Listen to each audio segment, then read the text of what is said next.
ในการปฏิบัติธรรมนี่ต้องอาศัยกำลังใจส่งพลังจิตให้ซึ่งการและกันทำให้เกิดความสบายนะสามัคคีธรรมดังนั้นวันนี้ก็เป็นคืนสุดท้ายกิจกรรมของเราหลังจากทำวัดแล้วเราก็จะได้ฟังธรรมบรรยายจากท่านอาจารย์ดร.มหาอิทธวงศ์เนาะวัดอยู่วัดอย่างก็ปฐมเมธะนี่นะวัดนั้นวัดอะไรอย่างสีหลวงมีวัดอะไรอย่างเลยครับมีก็วัดอะไรอย่างเนี่ยวัดพระธาตุมงคลครับมหามงคลบ่สกรรมเขียนชื่อเขียนนามเพื่อถูกเด้อเวลาเจอเปิดขึ้นเปิดลงนี่วัดเปิดไปจะได้บุญนะเป็นอย่างครับเพราะว่าเปิ้นสอนวิชาธรรมะประยุกต์พวกเขาอยู่ครับอันนี้โดนสดได้ครับครับก็เป็นพระที่มีความสามารถองค์หนึ่งเนาะปัจจุบันท่านก็เป็นอาจารย์บรรยายอยู่ที่บริษัทลำปูนเป็นเชียงใหม่เขาแต่ว่าไปมีบทบาทในการทำวิจัยแล้วก็การพัฒนาวัดวาอารามของเปิ้ลก็เป็นสิ่งที่สวยงามเป็นที่สร้างศรัทธาคำเทศน์คำสอนของเปิ้ลนี่ก็มีสาระประโยชน์ที่จะเป็นแนวทางในการประพฤติปฏิบัติเนาะฉะนั้นที่สี่ทุกโลกวันนี้ทำวัดทำวาจ้าหน่อยสืบเนื่องด้วยว่าเขาแต่งสถานที่สืบชะตามีกิจกรรมนอกนะครับคัดเข้าคัดครองจากสถานที่นะครับเนาะฉะนั้นช่วงว่างๆวันใดเวลาใดที่สิจะทำความสะอาดวันพวกนี้ก็รีบๆทำเนาะวันพวกนี้ตื่นมาก็ถ้ามีอย่างก็กุลีกุจอเก็บให้เรียบร้อยแม่นนะครับกี่ขั้นตอนนั่นเด้อมีวิธีปิดนะวันพวกนี้นะเพราะว่าเทพคุณหลวงพ่อท่านติดงานหลวงพ่อจังหวัดก็จะได้มาปิดปฏิบัติธรรมประมาณช่วงเที่ยงกึ่งนะครับ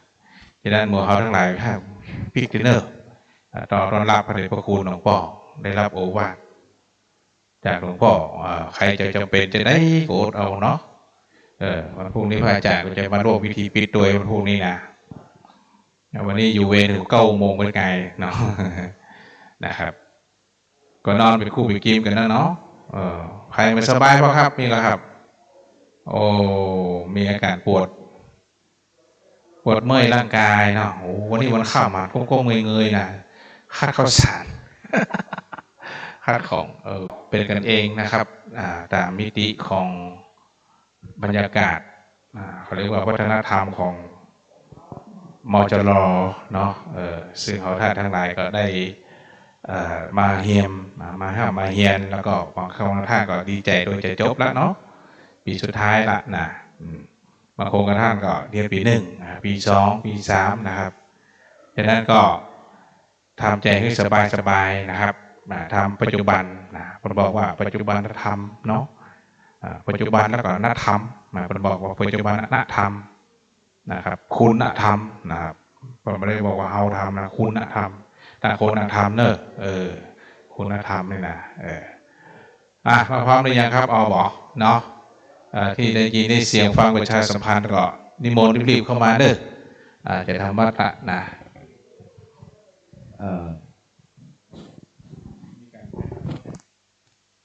ขณะนี้ก็ได้เวลาที่จะทำวัดเย็นแล้ว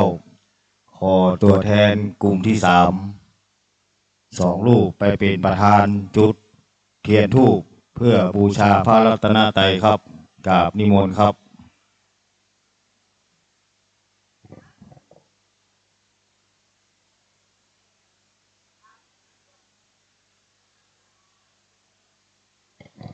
เอาเด้อพระสงฆ์องค์เนรที่อยู่ข้างนอกก็ขอนิมนต์เข้ามาข้างในธรรมสภาแห่งนี้เด้อจะเริ่มการทำวัดเย็นแล้วเพราะคืนนี้มีการถ่ายทอดสดนะครับโดยอาจารย์พระครูสุตตะชยาพรผู้ช่วยศาสตราจารย์ด็อกเตอร์จะเป็นองค์ประธานนำครับ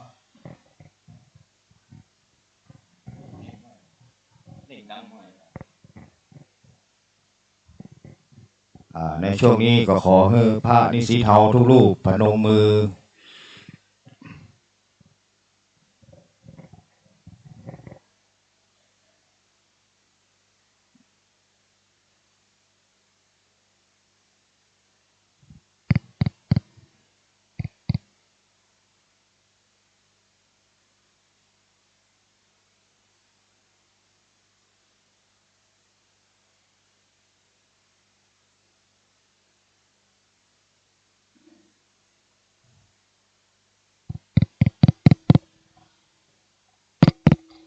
1 2 3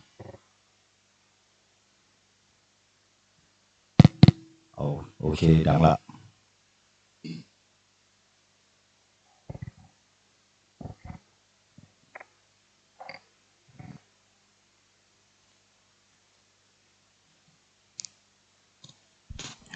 ครับ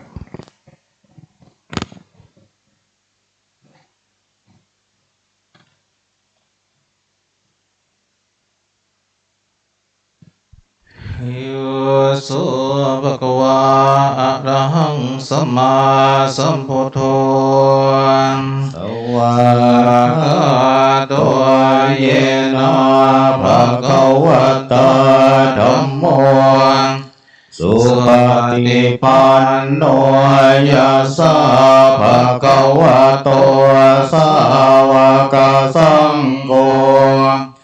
ธัมมายังภะคะวันตังสัทธัมมังสัสสังฆัง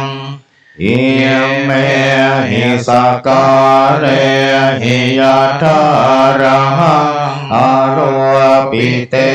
หิอภิปุชยามะสาธุโนพันเตภะคะวาสุจิระปริเนปุตโตปิปัญชิมาชนะตานุกัมปมานาสาอิเมสการเรทุกตาปันนาการปุเตปฏิกันธาตุอัมหากังทีคารตังหิตายันสุขายังอะระหังสัมมาสัมพุทโธภะคะวาพุทธังภะคะวันตังอภิวาเทมิสวากาโตภะคะวะตาธัมโมธัมมังนามาสามิสุปฏิปันโนภะคะวะโตสาวกสังโฆสังฆังนามามิอันนามยังพุทธัสสะภะคะวะโตบุพภาคณมกรันเจวะพุทธานุสตินิยัญจะกะโรมาเสนะโมตัสสะภะคะวะโตอะระหะโตสัมมาสัมพุทธัสสะนะโมตัสสะภะคะวะโตอะระหะโตสัมมาสัมพุทธัสสะนะโมตัสสะภะคะวะโตอะระหะโตสัมมาสัมพุทธัสสะสังโฆปันนาภะคะวันตังเอวังกัลยาโนจิติสัทโธอะภุงคโตอิติปิโสภะคะวะอะระหังสัมมาสัมพุทโธวิชชาจารณะสัมปันโนสุขโตโลกวิทูอนุตตโรปุริสธรรมสารติสัทธาเทวมนุนสานังพุทโธภะคะวะติมยังพุทธาภิกิติกโรมาเส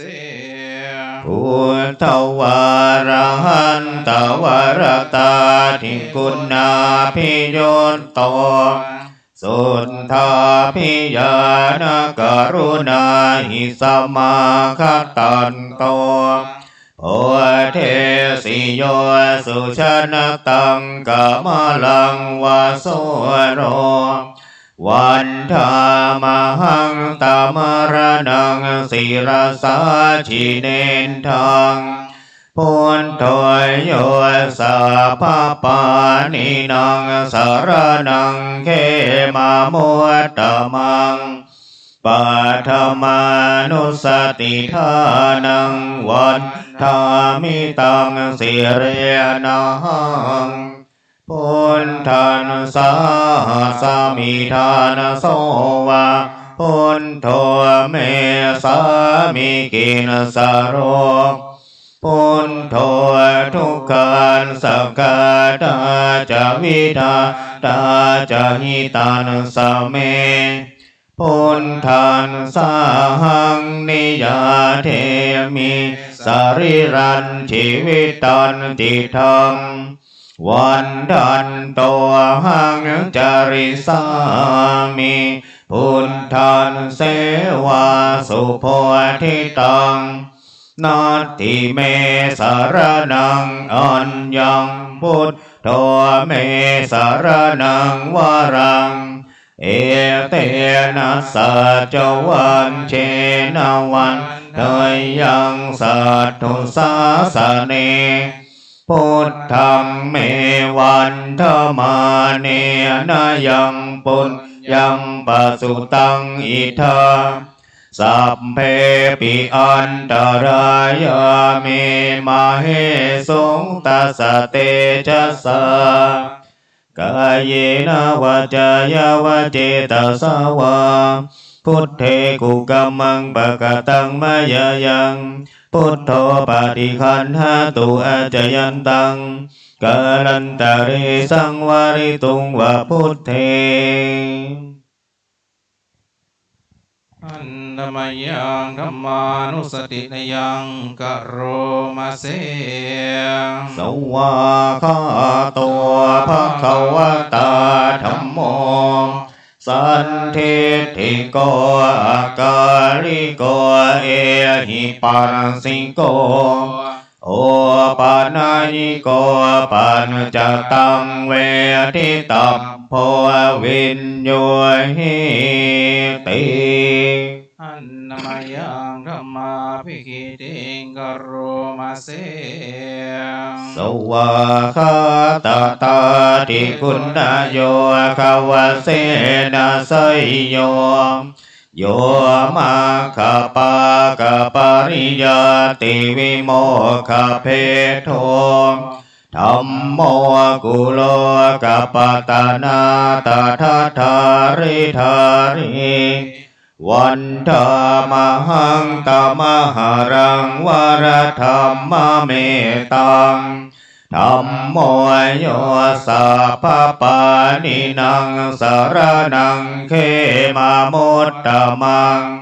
ทุติยานุสติทานังวันธามิตังสิเรนังธัมมันสาหัสมิทานโสวะธัมโมเมสามิกินสโรธัมโมทุกขันสักขาตาจะวิทาตาจะหิตัสสะเมธัมมันสาหังนิยาเทมิสริรันชีวิตันจิทังวันทันโต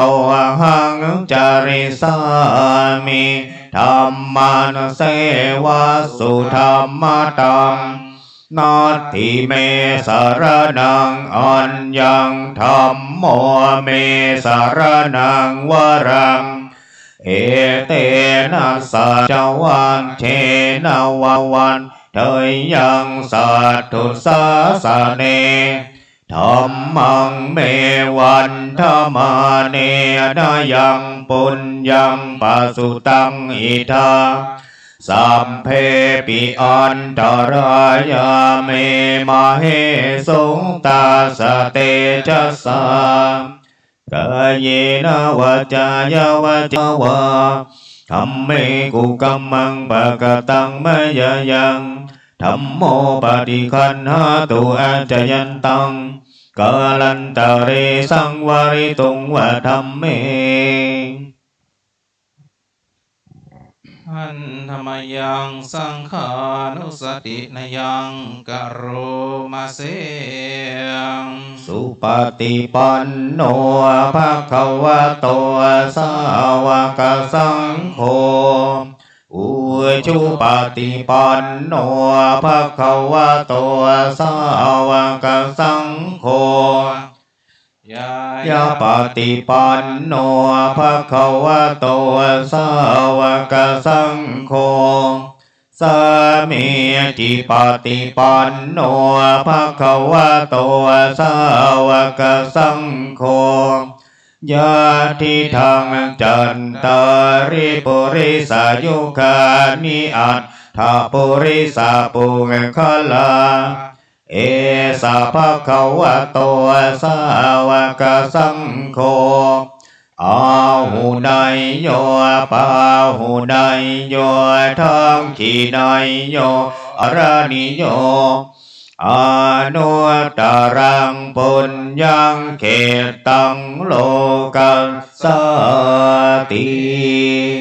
หันธรรมยังสังฆาภิกิติงกโรมาเสสัทธัมมโชสุปฏิปาติคุณาทิโยโตโยธาภิโทอริยปุงคัลลสังฆเสโทศีลาธิธรรมปวาราสยกายจินโตวันธามหังตามาริยานาคานังสุสุดทังสังโฆโยสัพพปานินังสารนังเขมามุตตมังตติยานุสติทานังวันธามิตังสิเรนะหังสังฆังสาหัสมิทานาโสวาสังโฆเมสามิกินสโรสังโฆทุกขังสักขาตาจะมิทาตาจะหิตานสเมสังฆังสาหังนิยาเทมิสริรันชีวิตันจิตังวันทันโตหังจริสามิสังฆังโสปฏิปันนาตังนาติเมสารนังอัญญังสังโฆเมสารนังวรังเอเตนะสัจวันเชนะวันเตยยังสัตถุสาสเนสังฆังเมวันธมาเนนะยังปุญญังปัสสุตังอิทาสัพเพปิอันตรายาเมมาเหสงตัสสะเตชัสสะนะวะจายาวะเจตัสสะวะสังเคกุกัมมังปะกะตังมะยะยังสังโฆปฏิคันหาตุอาจยันตังกาลันตะเรสังวาริตุงวะสังเค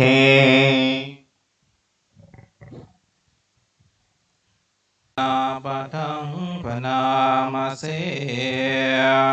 อัญชมายาปัจเจ้าเอกิตาวายังจีวรังปาริปุตตัง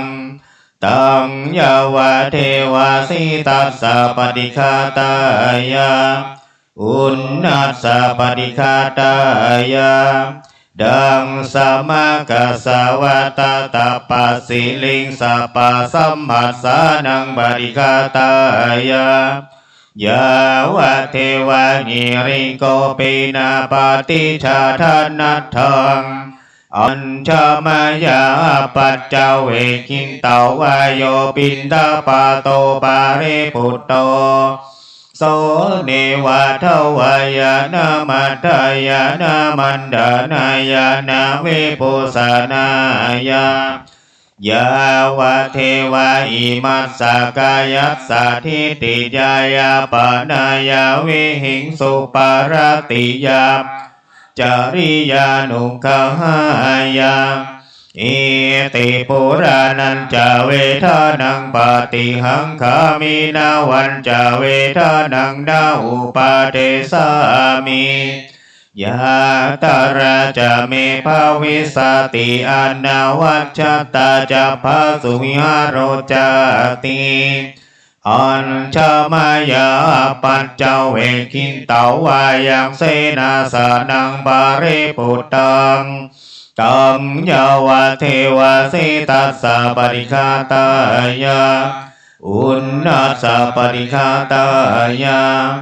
ดังสัมมากัสสวะตาตปะสิลิงสัปปะสัมมัสสานังปริฆาตายายาวะเทวะอุตุปานิสัยยวิโนทานังปฏิสัลลานัลลามัทธังอัญชมายาปัจเจเวกินเตวาโยกิลลานาปัจจัยเปสัจจปาริคาโรปาริปุตโตโสยาวะเทวะอุปันนานังเวยาปาติกานังเวทานานังปฏิฆาตายาอัมพยาปัจจปรมัตตายาติไหวปอนผ้า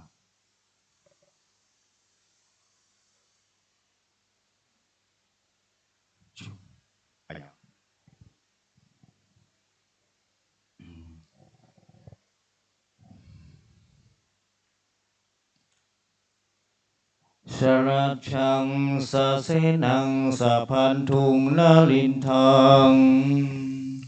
ปริตานุภาโวสัทธารังคตุติปริตวานเมตังสเมตาภัทันตาอวิคิตาจิตาปริตังพนันตุสักเคกาเมจารูเปคิริสิขารตเตจันดาริเควิมาเนทีเประเทจักขเมตรุวนาคหเนเคหาวัตุมหิเคเตภุมมาจยันตุเทวาสลัทลาวิสเมยังคาคาทาพนาคาติทันตาสันติเกยังมุนิวรวัจนังสาธโอเมสุนันตุธรรมัสสวนาคาโลอยัมมะทันตาธรรมัสสวนาคาโลอยัมมะทันตาธรรมัสสวนาคาโลอายัมภะทันตาตัสสะภะคะวะโตอะระหะโตสัมมาสัมพุทธัสสะนะโมตัสสะภะคะวะโตอะระหะโตสัมมาสัมพุทธัสสะภะคะวะโตอะระหะโตสัมมาสัมพุทธัสสะกัจฉามิธัมมังสัลลานังกัจฉามิสังฆังสัลลานังกัจฉามิทุติยัมปิพุทธังสัลลานังกัจฉามิทุติยัมปิธัมมังสัลลานังกัจฉามิทุติยัมปิสังฆังสัลลานังกัจฉามิตาติยัมปิพุทธังสัลลานังกัจฉามิตาติยัมปิธัมมังสัลลานังกัจฉามิตาติยัมปิสังฆังสัลลานังกัจฉามิสัญจทวดาสัญจสหัสสะเกปัญจสัตตาสหัสสะนินามามิศิลาสะอะหังเตสังธัมมัญจสังฆัญจนามามิหังนามากาลานุภาเวนะหันตัวสัพเพอุปัฏฐเวอเนกาอันตรายปิวินาสันโตอาเสสะโตสัมพุทเทปัญญาสัญจจตุวิสาติสังหัสสะเกทัสสะสัตตาสังหัสสะนิศิลาสะอะหังเตสังธัมมัญจสังฆัญจอัตตะเลนะนามามิหังนามากาลานุภาเวนะอันตัวสัพเพ อเนกอันตรายาปิวินาสันตุอาเสสะโตสัมมุเทนาวุตาราสเตอัตตจัตตาริสสังอัสสะเกสัตตาสังอัสสานินามามิสิลลาสาหังเตสังธัมมันจะสังกันจะอัตตาเรนานามามิหังนุปาเวนะหันตัวสัพเพอุปัตตเวอเนกอันตรายาปิวินาสันตุอาเสสะโตสัมมาสัมพุทธัสสะมาเอสิโนนะโมอุตตมะธัมมัสสะสวะคาตาเสวะเตนิธานะโมมหาสังกัสสะปิลัทธิติโนนะโมโอมาตายารัตถัสสะลัตตานัตตายาสัสสะทุกังนะโมโอมากติตัสสะตัสสะวัตถุตายาสัพปิปะภาเวนาวิคัจฉันตุปัตตวานาโมการานุภาเวนาสุวัตติหนตุสัพพัตตานาโมการาชาเตเจวิธิมิโอมิเตชวา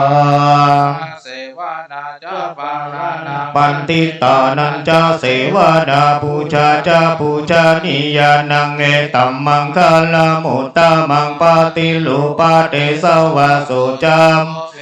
กัตตาปุญญาตาตาสัมมาปณิทิจาเอตัมมังคลามุตตมังปะหุสัญจัญจาสีปัญจวินายโยจะสุสิกิโตสุปาสิตา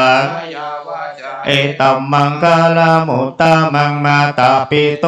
ปัฏฐานังพุทธาธารัสสะสังฆาหัวนากุลาจะกัมมันตาเอตัมกัลลามุตตมังทานันจะธรรมจาริยาจายาตากานันจะสังฆาหัวนาวจานิกัมเอตัมมังคลามุตตมังอาลติวิลติปะปามัจจปานาจะสัญญาโมอัปปะมาโตจะธัมเมสุกัลลามุตตมังคาราโวจานิวัตโตจะสันโตสีจักกตัญโยตากาเลนะธัมมัสสวะดังกัลลามุตตมังคันติจะโสวะจะสัตตาสมานันจะทัสสะนังกาเลนะธัมมัสสะกัจฉากัลลามุตตมังตาโปจะปัมมาจาริยัญจะอริยสัจจานาทัสสะนังนิพพานาสัจจิกิริยาจาเอตัมมังพุทธัสสะโลกธัมเมหิจิตตังยาสานะกัมปติยาสุกังวิลาชังเขมังเอตัมมังกัลลามุตตมังเอตานิสานิกัตตัวนาสัพพะธัมมาปาราจิตาสุติกัญจันติตันเตสังมังคลามุตตมันติมหามังคลาสุตังอิตังวาหุลังวาสักเกสุวายังหลักตานังปานิตังนาโนสามังอัตติตัตถากาเตนะอิธัมเมพุตเตปานิตังเอเตนะสัจเจนะสุวัตติหุนตุขยังวิลาคังอามาตังปานิตังยาทัพจังกาสังกายมุนีนาเตนะธัมเมนะสัมมาทิกินจีธัมมิธัมเมลัตตานังปานิตังเอเตนะสัจเจนะสุวัตติหุนตุยัมพุทธะเสโตวันนาเยสุจิงสมาธิมานันตาริกัญญามาหุสมาธินาเตนะสมโมนาวิชาติธัมปิธัมเมปานิตังเอเตนะสัจเจนะสุวัตติหุนตุเยปุคคลาอัตตาสัตตังปัสสัทธาจัตตาริเอตานิโยกานิหุนติสุขตัสสะสาวกายเตสุตินานิมาปะลานิธัมมิสังเกลักตานังปานิตังเอเตนะสุวัตติหุนตุเยสุปายุตามานัสสะทัตเถนานิกามิโนโกตัมมัสสะสนามิเตปฏิปัตตาอมตังเวกัยงัลลัตตามุทา พุทธมานาอิตัมปิสังเกลัตตานังปานิตังเอเตนะสัจเจนะสุวัตติโหตุกิตังปุรานังนาวังนัตติสัมภาวังวิลาตัจจิตยติเกปวัสสมิงเตชินาปิจาอเวลุนิจันดานิปันติอิลายัตถายัมปาติโปอิตัมปิสังเกปานิตังเอเตนะสัจเจนะสุวัตติโหตุระเนยมาตากุสาเลนา ยันตังสันตังปะทังอภิสามิจัสสะโกจูจัสสุหูจูจัสสุวะโจจัสสะมุตุอนาติมานิสันตุสะโกจัส สุปโลจา อปากิโจจัสสัลลาหุกาวติสันติทาริโยจานิปะโกจาอปะคะโพกุเลสุอนานุกิโต จาโกตัสสะมาจาเรกินเจ เยนะวิญญูปะเรอุปวัตเตยงสุขีโนวะเกมิโนหันตุสัพเพสัตตาภวันตุสุขิตัตตาเยเกจิปานะภูตัสสิตัสสาวาวะอนาวาสิสาธิขาวะเยมหันตาวะมัชฌิมารัสสกะอนุกาตุลาทิตาวะเย เยจะตุเลวะสันติอวิตุเลภูตาวะสัมภเวสีวะสัพเพสัตตาปวันตุสุขิตัตตานาปะโลปะลังนิกุเปทา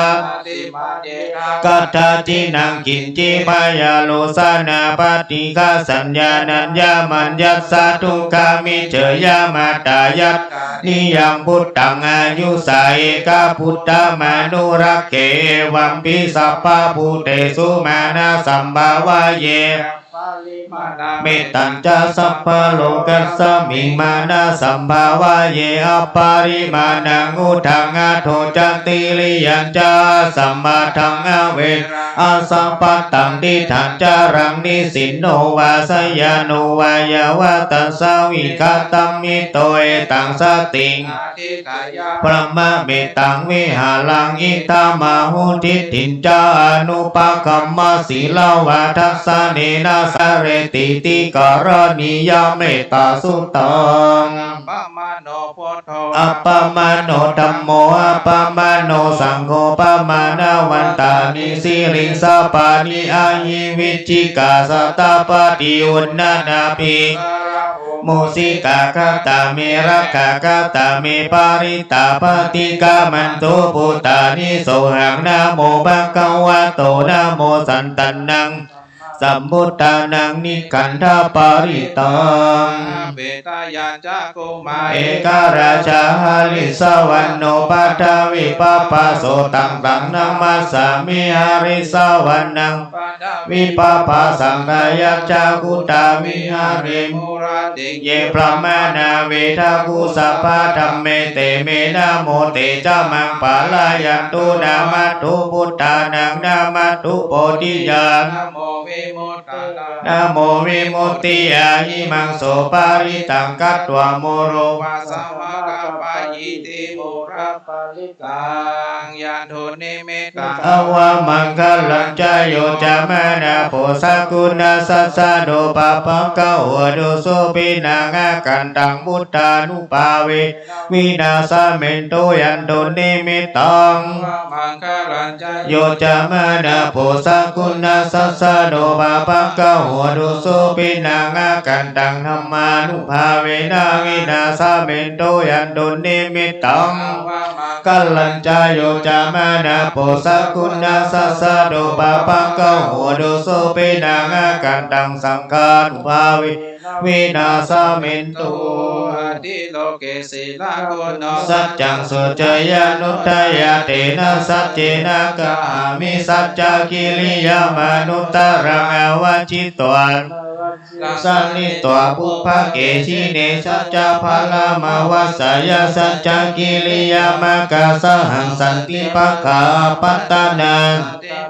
อาวันจานามาตาปิตาจานิขันตาชะตาเวทาปฏิกามาสังอาสัจเจกะเตไมหังมหาปัจจาลิโตสิกีโสลาสาการิสานิอุทธกังปัตตวยัตถาสิกีสัจเจนะเมสะโมนัตติเอส สัพสัจจะปารมิติ สักกัตวาพุทธราตนา โอสัทธังอุตตมังวารามิตังทิวามนุสานังพุทธเตเชนะโสทินานัสสันตุปัตถวา สัพเพทุกขา อุปัสสะเมตุเตสังกัตตวาธรรมราตนาโอสัทธังอุตตมังวารัง ปริราหุ อุปัสสะมานังธรรมเตเชนะโสทินานัสสันตุปัตถวาอุปัสสะเมตุเตสังกัตตวาสังขารัตานังโอสัทธังอุตตมังวารังอาหุเนยังปะหุเนยังสังฆเตเชนะโสทินาปัตถวาสัพเพโลกาอุปัสสะเมตุเต ทิเมสารนังอัญญา พุทโธเมสารนังวาลังเอเตนะสัจจวะเชนะหวนตุเตชัยมังคลังนาติเมสารนังอัญญังธัมโมเม สารนังวาระ เอเตนะสัจจวะเชนะหวนตุเตชัยมังคลังนาติเมสารนังอัญญังสังโฆเมสารนังวาลังเอเตนะ เจ้าวาเจนะ หวนตุเตชัยมังคลัง กินจิรัตนาโลเก วิชาติวิวิธังบุตรัตานังบุตตะสามังนาทิตัสสะมาโสติภาวันตุเตยังกินจิรัตานังโลเกวิชาติวิวิธังบุตธรรมะสามังนาทิตัสสะมาโสติภาวันตุเตยังกินจิรัตานังโลเกวิชาติวิวิธังบุตรัตานังสังฆสามังนาทิภาวันตุเต โสอัตตลัตโตสุขิโต โต เว วิ โล โล โน โนพุทธศาสเนอโรโกสุกิโตหิสหสะเพหิยติพิสาอัลลัตตาสุขิตาวิลุนพุทธศาสเนอโรกาสุขิตาหิสหสะเพหิยติพิเตอัลลัตตาสุขิตาวิลุนพุทธศาสเนอโรกาสุขิตาหิสะเพหิยติพิ ติปิโสภะคะวะ อะระหังสัมมาสัมพุทโธวิชาจัลลนะสัมปันโนสุขโตโลกาวิทูอนุตตโรปุริสัตธรรมสารติสัทธา เทวมนุสสานังพุทโธภะคะวะติสัมมากัตโต ภะคะวะตาธัมโมสันติโกอาการิโกเอหิปัสสิโกปานายิโกปัจจตังเวทิตาโปวิญโยหิติ อุปาเทปันโน ภะคะวะโตสาวกสังโฆจุปฏิปันโนภะคะวะโตสาวกสังโฆยะยะปิปันโนสาวกสังโฆสามีจิปฏิปันโนภะคะวะโตสาวกสังโฆยะติตังจัตตาริอัตถาปุริสาภุคาลายสามะคะวะโตสาวกสังโฆอะหุเนยโยปะหุเนยโยทักขิเนยโย จาริการานิโย อนุตตรังบุญญาเขตังโลกัสสาติ วะอุสาสมาวินิ มิตาสาวุทันตังกิเมฆารังอุทิตาโกรัจเสนามารังธานาทิรามาวิจิตา ตาวามุนิโตตันเดตัสสะภะวะตุเต ชัยมังคารานิมาราติเลกามาพิโยติตาสัพพารันติโกลัมปนาลวะกามังคมาทัตยะกังกันติสุนันตวิทินา ตาวามุนิโต ตันเตจะสาภวะตุเตชัยมังคาลานินาราคิลิกาจาวะลังอัติมัตตาภูตังทาวะกิจักกัมมาสานิวาสุทารุนันตังเมตตังผู้เสกวิทินา ตันเดตัสสะภะวะตุเตชะยะมังคารานิ ขากรรมติหัตตาสุทารุนันตา ภะวันติโยจานาปัตตังกุลิมาราวันตังอิติปิ ปิสังฆตัมมโนชิตวามุนิโตดันเตจัสสะภวะตุเตชัยมังคาลานิ กัตวานาคา ตังมุตรังเอวะคาพินิยาจิจายตุทวัจจะนังชัยกายมัจเจสันเตนะโสมาวิจินา ตาวามุนิ ตันเตจัสสะภวัตุเตชัยมังคารานิสัจจังวิหายมาติสัจจังกวาทะเกตุงวาตาปิโลปิตามานังอติอันดาภูตังปัญญาปฏิปัจจาริโตโมเนโตตันเตจัสสะภวัตุเตชัยมังคารานินันโตปานันดาวุจกังมาหิติงพุทเตละเถระพุทธเกนะธรรมาปยันโตอิตุปะเทสวิชินาตันเตจัสสะภวัตุเตชัยมังคลานิติติพุทธเกนะสุทัทธังพรหมังวิสุทธิชุติมิธิภากาปิธานังญาณคเทนะวิจินนา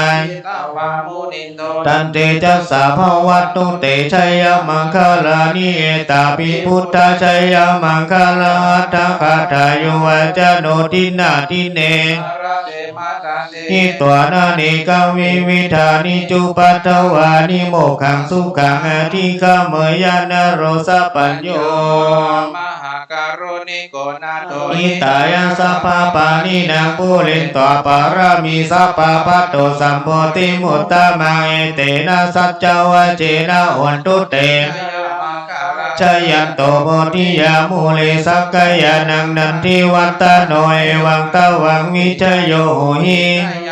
ชัยมังคะเลอปัลลาจิตาปัลลังเกสิเสปัทธาวิโมกขเลอภิเสเกสัพพะพุทธานังอาคาปัตโตสุนักขตังสุมังคะลังสุปปะตังสุหัตถิตังสุขโนสุมุตโตจาสุริทังพระมาจาริสุปัฏฐกินังกายกัมมังปัฏฐกินังปัฏฐกินังมโนกัมมังปานิริเตปัฏฐกินาปัฏฐกินานิกัตตัวนาลาปันตัเตปัฏฐกิเน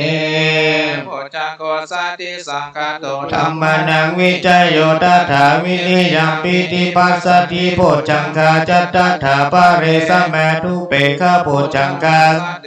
สัพพะทัสสินามุนีนาสัมมาทัคคตาภาวิตาปาหุลิกตาสังวัตตันติยปิญญายานิปานายาจโพธิยาเตนะสัจจวะเจนะสุติเตโหตุสัพพะไตกัสสมิงสัมมาเยนะโธโมคัลลานันจักสสะปังคิลาเนทุกิเตติสวะเตจตังอาภินันติตวารกามุจจิงสุตังคะเนเตนะสัจจวะเจนะโสติเตโหตุสัพพะไตกัตถะธัมมาราชาปิเกลัญเยจุนทะเทเลนะตัญเยวะปานาเปตวนะสาธรังสัมโมทิตวะเจ้าอาปาทาธัมหาวุฒาสิธานะโสเอเตนะสัจจวะเจนะโสติเตโหตุสัพพะไตปะหินาเตเจ้าอาปาทาตินันนัมปิมาเหสีดังมัคคะหาตังกิเลสาวะปัตตานุปติธรรมตังเอเตนะสัจจวะเจนะโหตุสัพพะทาละขันตุสัพพะเทวตาสัพพะพุทธานุภาเวนะสัทธาสุติภวันตุเตภวันตุสัพพะมังคลังปะเทวตาสัพพะธัมมานุภาเวนะสัทธาสุติภวันตุเตภวันตุสัพพะมังคลังละขันตุสัพพะเทวตานุภาเวนะสัทธาสุติภวันตุเตปัตตาจานิทุกขพยาปัตตาจานิปยาโสกปัตตาจานิโสกาวันตุสัพเพปิปานิโดยตาวัตจาอัมเหหิสัมปัตตังบุญญาสัมปัตตังสัพเพเทวานุโมทันตุสัพพะสัมปติสิทธิยาทานังทัทันตุสัทธายาสิราลักขันตุสัพพะทาภาวนาภิลตาวันตุกัจจตุเทวตาคัตตาสัพเพพุทธาปัลลัปปัตตานันจายังพลังอรหันตานันจาเตเจนารักขังพันธามิสัพพะโสสุโขพุทธานังอุปโตสุขาสัทธรรมเทศนาสุขาสังกัสสามัคคีสามัคคานังตาโปสุโขคัตติโยเสโทชะเนตัสสะมิเยโกตาปฏิชายิโนจัลลันนะสัมปันโนโสเสโทเทวามนุเสทิวาตาปฏิอาทิโจรติมาปฏิจันติมา กติโยตาปฏิยายิตาปฏิปรมาโนอัตถสัพพะมโหรัตตังพุทโธตาปฏิเตจัสสะอโลคยาปรมาลาภาสันตุสีปรมังทานังวิสาสาปรมายาตินิพพานังปรมังสุขังต่อไปโยมข้าพเจ้าทุกท่านได้ตั้งจิตตั้งใจเจริญสมาธิภาวนาเพื่อจะได้ถวายเป็นพระพรแก่สมเด็จพระเจ้าลูกเธอเจ้าฟ้าพัชรกิติยาภาเรนทิราเทพยวดีกรมหลวงราชสารินีสิริพัชรมหาวชิรราชธิดาพระองค์ทรงหายอาการประชวรเร็วผ่านก็พวกท่านได้กล่าวคำว่าตามเด้ออิมังกัมมัฏฐานังอธิฐามิ ข้าพเจ้าขอตั้งสัจจะอธิษฐา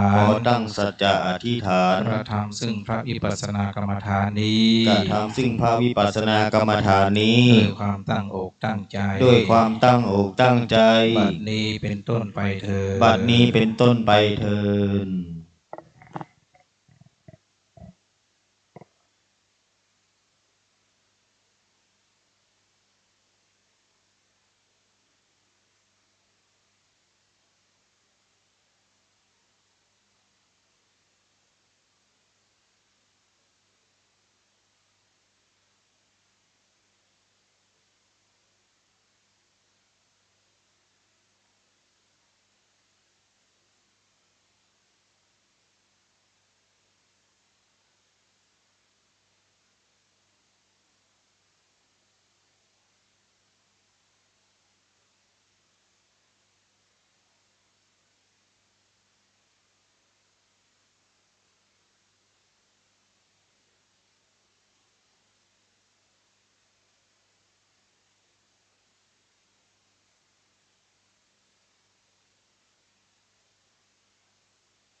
พอสมควรจะเวลาไปเมตตาเนาะอหังสุขิโตโหมิ ขอให้ข้าพเจ้าจงมีความสุขอาหังนิทุกโขโหมิจงปราศจากความทุกข์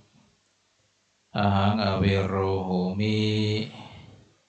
ไม่มีเวรกับผู้ใดอาหังอภยาปัชโชโหมิ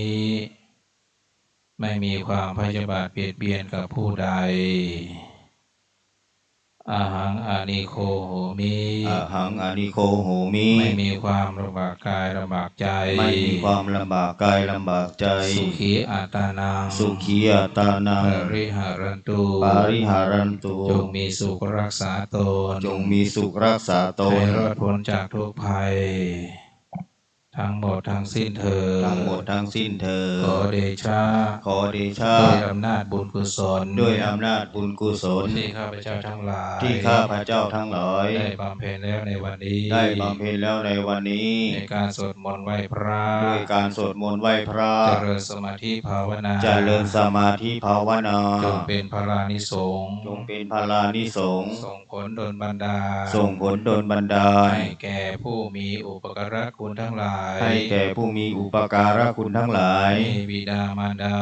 มีบิดามารดา ครูประชาอาจารย์ ครูอุปชฌาย์อาจารย์ ญาติโยม ญาติโยม ให้การอุปถัมภ์ทุกท่าน ในการอุปถากทุกท่าน ถวายพระพรชัย ถวายพระพรชัย เป็นพระราชกุศล เป็นพระราชกุศ แด่พ ล ระบรมวงศานุวงศ์ แด่พระบรมวงศานุวงศ์ ทุกๆพระองค์ ทุกๆพระองค์ ขอจงทรงพระเจริญ ขอพระองค์ทรงพระเจริญ และขอให้ข้าพเจ้าทั้งหลาย และขอให้ข้าพเจ้าทั้งหลา จง ย มีความสุขความเจริญ จงมีความสุขความเจริญ สมหวังสมปรารถนา สมความมุ่งมา่ปรารถนา ทั้งชาตินี้และชาติหน้า ทั้งชาตินี้และชาติหน้า ตลอดชาติอย่างยิ่ง ตลอดชาติอย่างยิ่ง จนถึงความพ้นทุกข์ จนถึงความพ้นทุกข์ คือพระนิพพานโน้นเถิด คือพระนิพพานโน้นเถิด อะระหังสัมมาสัมพุทโธ ภะคะวาพุทธังภะคะวันตังอภิวาเทมิ สวา ขะโตภะคะวะตาธัมโมธัมมังนามัสสามิ สุป ป ฏิ ฏิ ปั ปั น น โน โนภะคะวะโตสาวกสังโฆสังฆังนามามิ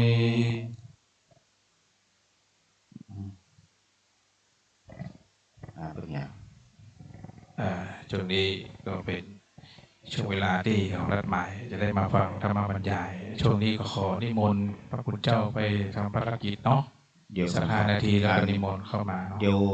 ปั่นปอนฮือโยมที่เปิดมาถ่าย นะปะนะเนาะ ครับ โอเควันนี้เพื่อภาพที่ไหนพวกนี้ โอ้มีหลายตีหลายคนครับ มีหลายคณะ ที่สอน ครับ เจอนางเป็นเนอร์ป ค อ รั น บ นางมันปอน เดี๋ยวผมก็จะสัมโมทนียคาถาคือสักเล็กน้อย แล้วก็จะนิมนต์พระภิกษุสงฆ์คือปอนเปิ่นก็ปอถอกน้ำยาท่าล่ะพระครูว่าแห้งไปล่ะเนื่องด้วยวันนี้แรงนี้เนาะก็เป็นวันที่27 มกราซึ่งก็เป็นคืนสุดท้ายละเนาะคืนสุดท้ายละวันพุธนี่ก็จะมีกิจกรรมเป็นปิดโครงการเนาะซึ่งแรงวันนี้ก็มีเจ้าภาพร่วมกันมาเลี้ยงน้ำปะนะหลายหมู่หลายคณะเนาะก็มี1 สมาคมนักจัดรายการวิทยุกระจายเสียงนครลำปางพร้อมด้วยสื่อมวลชนจังหวัดลำปางก็มีรายนามดังต่อไปนี้นะครับ1 พันโทชูเกียรติมีโฉมร้อยตรีหญิงรัตดาการชาตินายอนุพงษ์ตาจีนะนางสาวสิริพรพรหมศักดิ์นายพิโรดมจันทรเสวีนางพรปวีสุรินทร์มงคลนางปนัดดาชิมพัฒน์นายชัยวุฒิชัยอินตาบัดเต้าแต่นั้นก็ยังมีนิสิตรัฐศาสตร์บัณฑิตรุ่นที่65โดยอาจารย์ติรัชนาการเพิ่มขึ้นหรือว่าพี่อุ๋ยของเฮานะครับนี่เปิ้นเป็นอาจารย์แล้วหรอก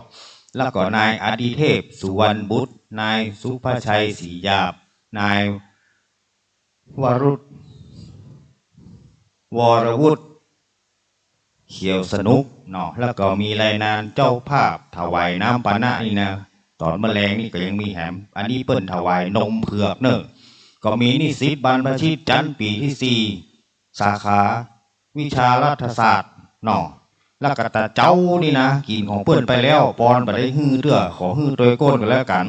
เป็นน้ำปานะเมื่อบ่ายเนอะก็คือน้ำโอเลี้ยงเนาะก็มี1พระครูสุจินต์สาธุกิจ2พระอธิการสามารถขันธิธโมแล้วก็คุณปานาดาเครือสารอาจารย์พัชริยาฟองจันตาและก็แม่นองสอทอบุญศิริปี้พิมพ์สภาราชพร้อมด้วยนิสิตบรรพชิตจันทร์ปีที่4สาขาราชศาสตร์นะครับเนาะต่อไปนี้ก็ฟังสัมมูทนียกถาให้หน่อยเพื่อจะได้มีกำลังจิตกำลังใจมีใจฮึกเหิมในการทำบุญสุนทานเนาะพระภิกษุและสามเณรนี่นะเปิดว่าจะอีว่าทำหน้าที่ระดมทำพ่อแม่พี่น้องศรัทธาเอาอาทั้งหลายเนี่ยก็ทำหน้าที่ระดมทุนสองฝ่ายต่างเกื้อกูลซึ่งกันและกันสันติเนี่ยย่อมเกิดขึ้นแก่โลกทรัพย์ของท่านเนาะ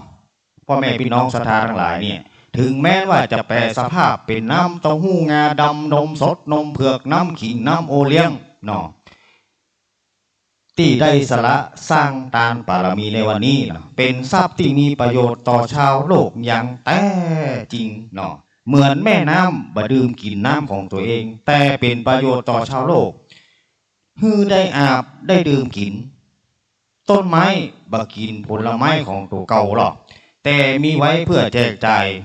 ทรัพย์ของท่านพ่อแม่พี่น้องศรัทธาทั้งหลายในวันนี้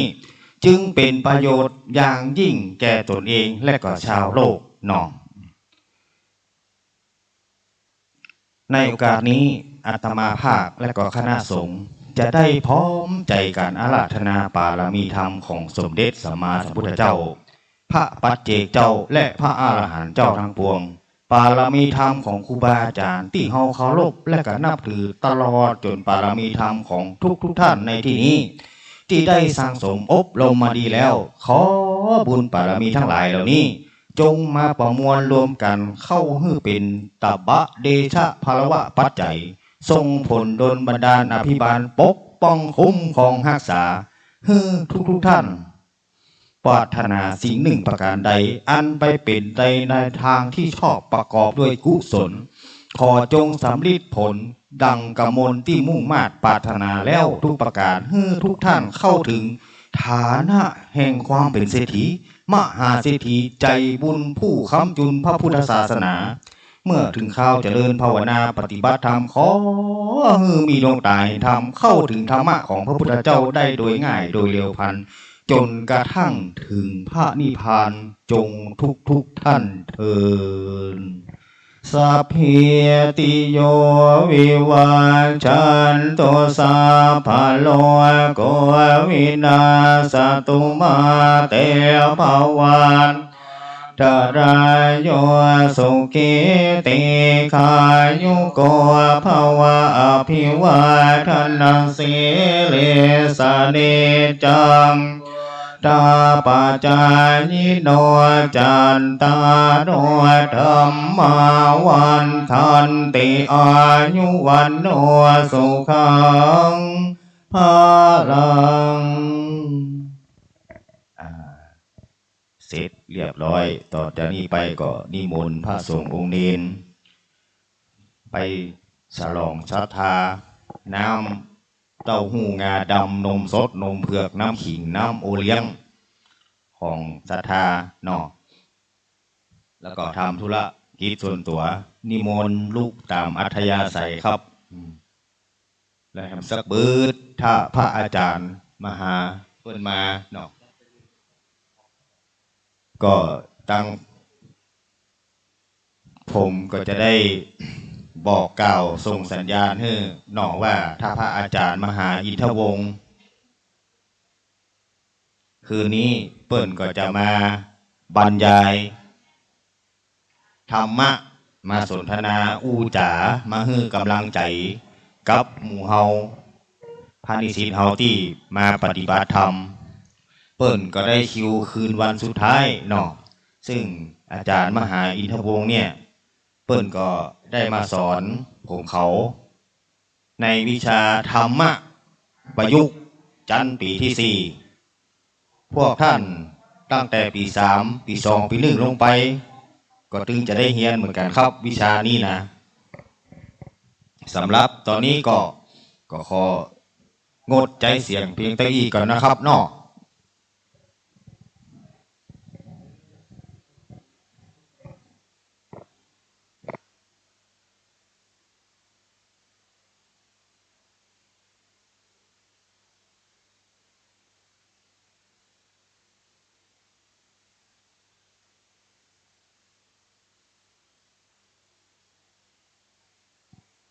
ทดสอบญาติโยมทั้งหลายเนอะตอนนี้ครูบาอาจารย์พระสงฆ์องค์ศักดิ์เราพักเบรกหลังจากทำวัดสวดมนต์เรียบร้อยแล้วเนาะก็จะพักสักกรรมหนึ่งจากนั้นกระเดียวตั้งพระอาจารย์วิทยากรท่านพระอาจารย์อินทรวงศ์ซึ่งได้เมตตาจะมาบรรยายให้กับครูบาอาจารย์พระนิสิตนักศึกษาโยคาวจรทั้งหลายที่มาปฏิบัติธรรมวิปัสสนากรรมฐานประจำปี 2565 ได้รับฟังสลับสับเปลี่ยนกันทุกวันศรัทธาญาติโยมครูบาอาจารย์หลายรูปหลายองค์ได้เมตตาเดินทางมาจากเชียงใหม่ก็มีในเวียงลำปางก็เจ้าคณะปกครองหลายรูปหลายองค์ได้เมตตามาแสดงธรรมกับครูบาอาจารย์ที่เปิ่นปฏิบัติธรรมเป็นบรรยายเป็นอะไรอย่างต่างๆเนาะเพื่อจะให้เกิดประโยชน์กระตุ้นการปฏิบัติในการวิปัสสนาในครั้งนี้คือเกิดมรรคเกิดผลคือนักที่สุดศรัทธาทั้งหลายหลายรูปหลายองค์แต่ละคนเนาะบารมีสั่งสมบารมีกันมาก็อาจจะแตกต่างกันคติของแต่ละคนอุปนิสัยของแต่ละคนเปิ่นบอกว่าลางเนื้อชอบกับลางยาโรคภัยไข้เจ็บบางอย่างนั้นก็ต้องอาศัยการรักษาอาจจะบ่ต้องเหมือนการเจ็บหัววิธีรักษาเจ็บหัวก็มีหลายวิธีเช่นเดียวกันการปฏิบัติศรัทธาญาติโยมก็สมถกรรมฐานวิปัสสนากรรมฐานมีหลายรูปแบบด้วยกัน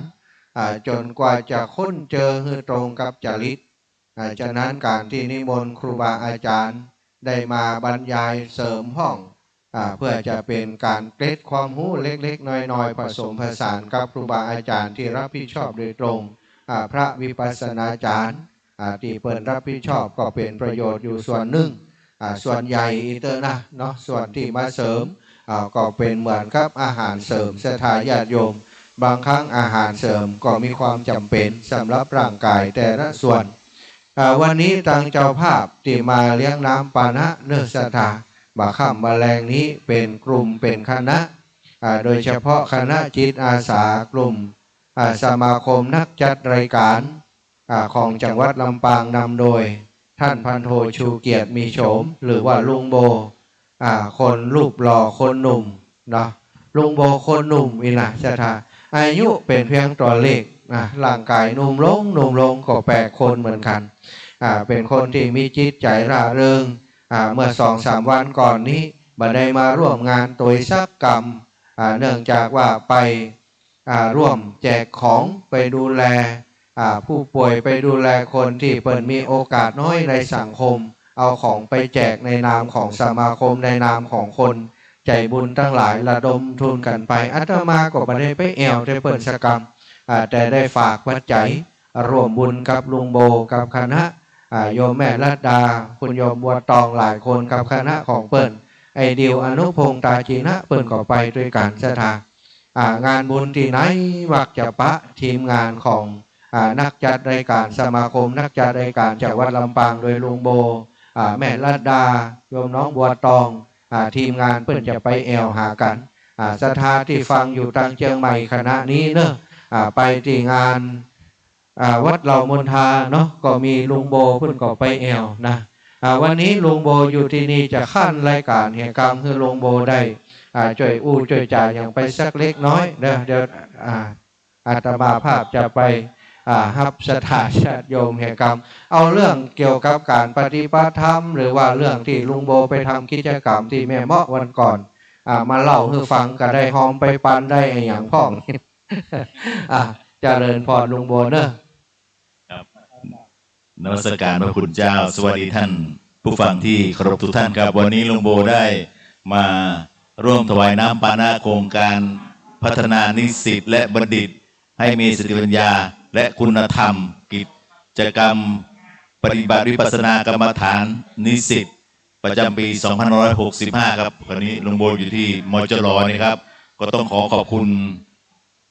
กัลยาณมิตรทุกท่านที่ได้ร่วม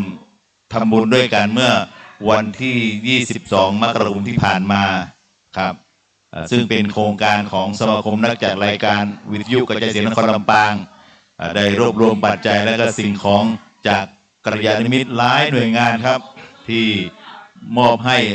สมาคมเราก็เป็นสื่อกลางที่จะนำสิ่งของไม่ว่าจะเป็นผ้าห่มสิ่งของหลายๆอย่างมากมายครับทุกท่านที่ร่วมบริจาคมาก็ขอให้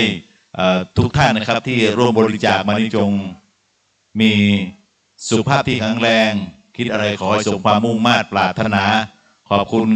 กัลยาณมิตรทุกท่านที่ร่วมกันทำบุญครับธรรมะให้ร่มใจต้นไม้ให้ร่มเงาก็ขอให้ทุกท่านจงมีความสุขนะครับในวันนี้ก็สุขใจครับทางสมาชิกของสมาคมนักจัดรายการวิทยุกระจายเสียงนครลำปางก็ได้มาร่วมถวายน้ำปานะกันหลวงโบอยู่ทางด้านในทางด้านนอกก็กำลังแต่ว่าถวายน้ำปานะกับ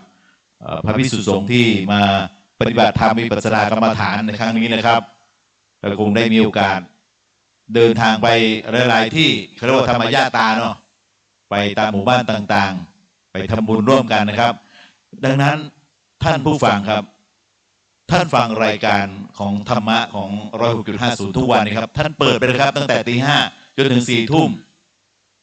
ธรรมะนั้นเปรียบเสมือนเป็นยาที่จะ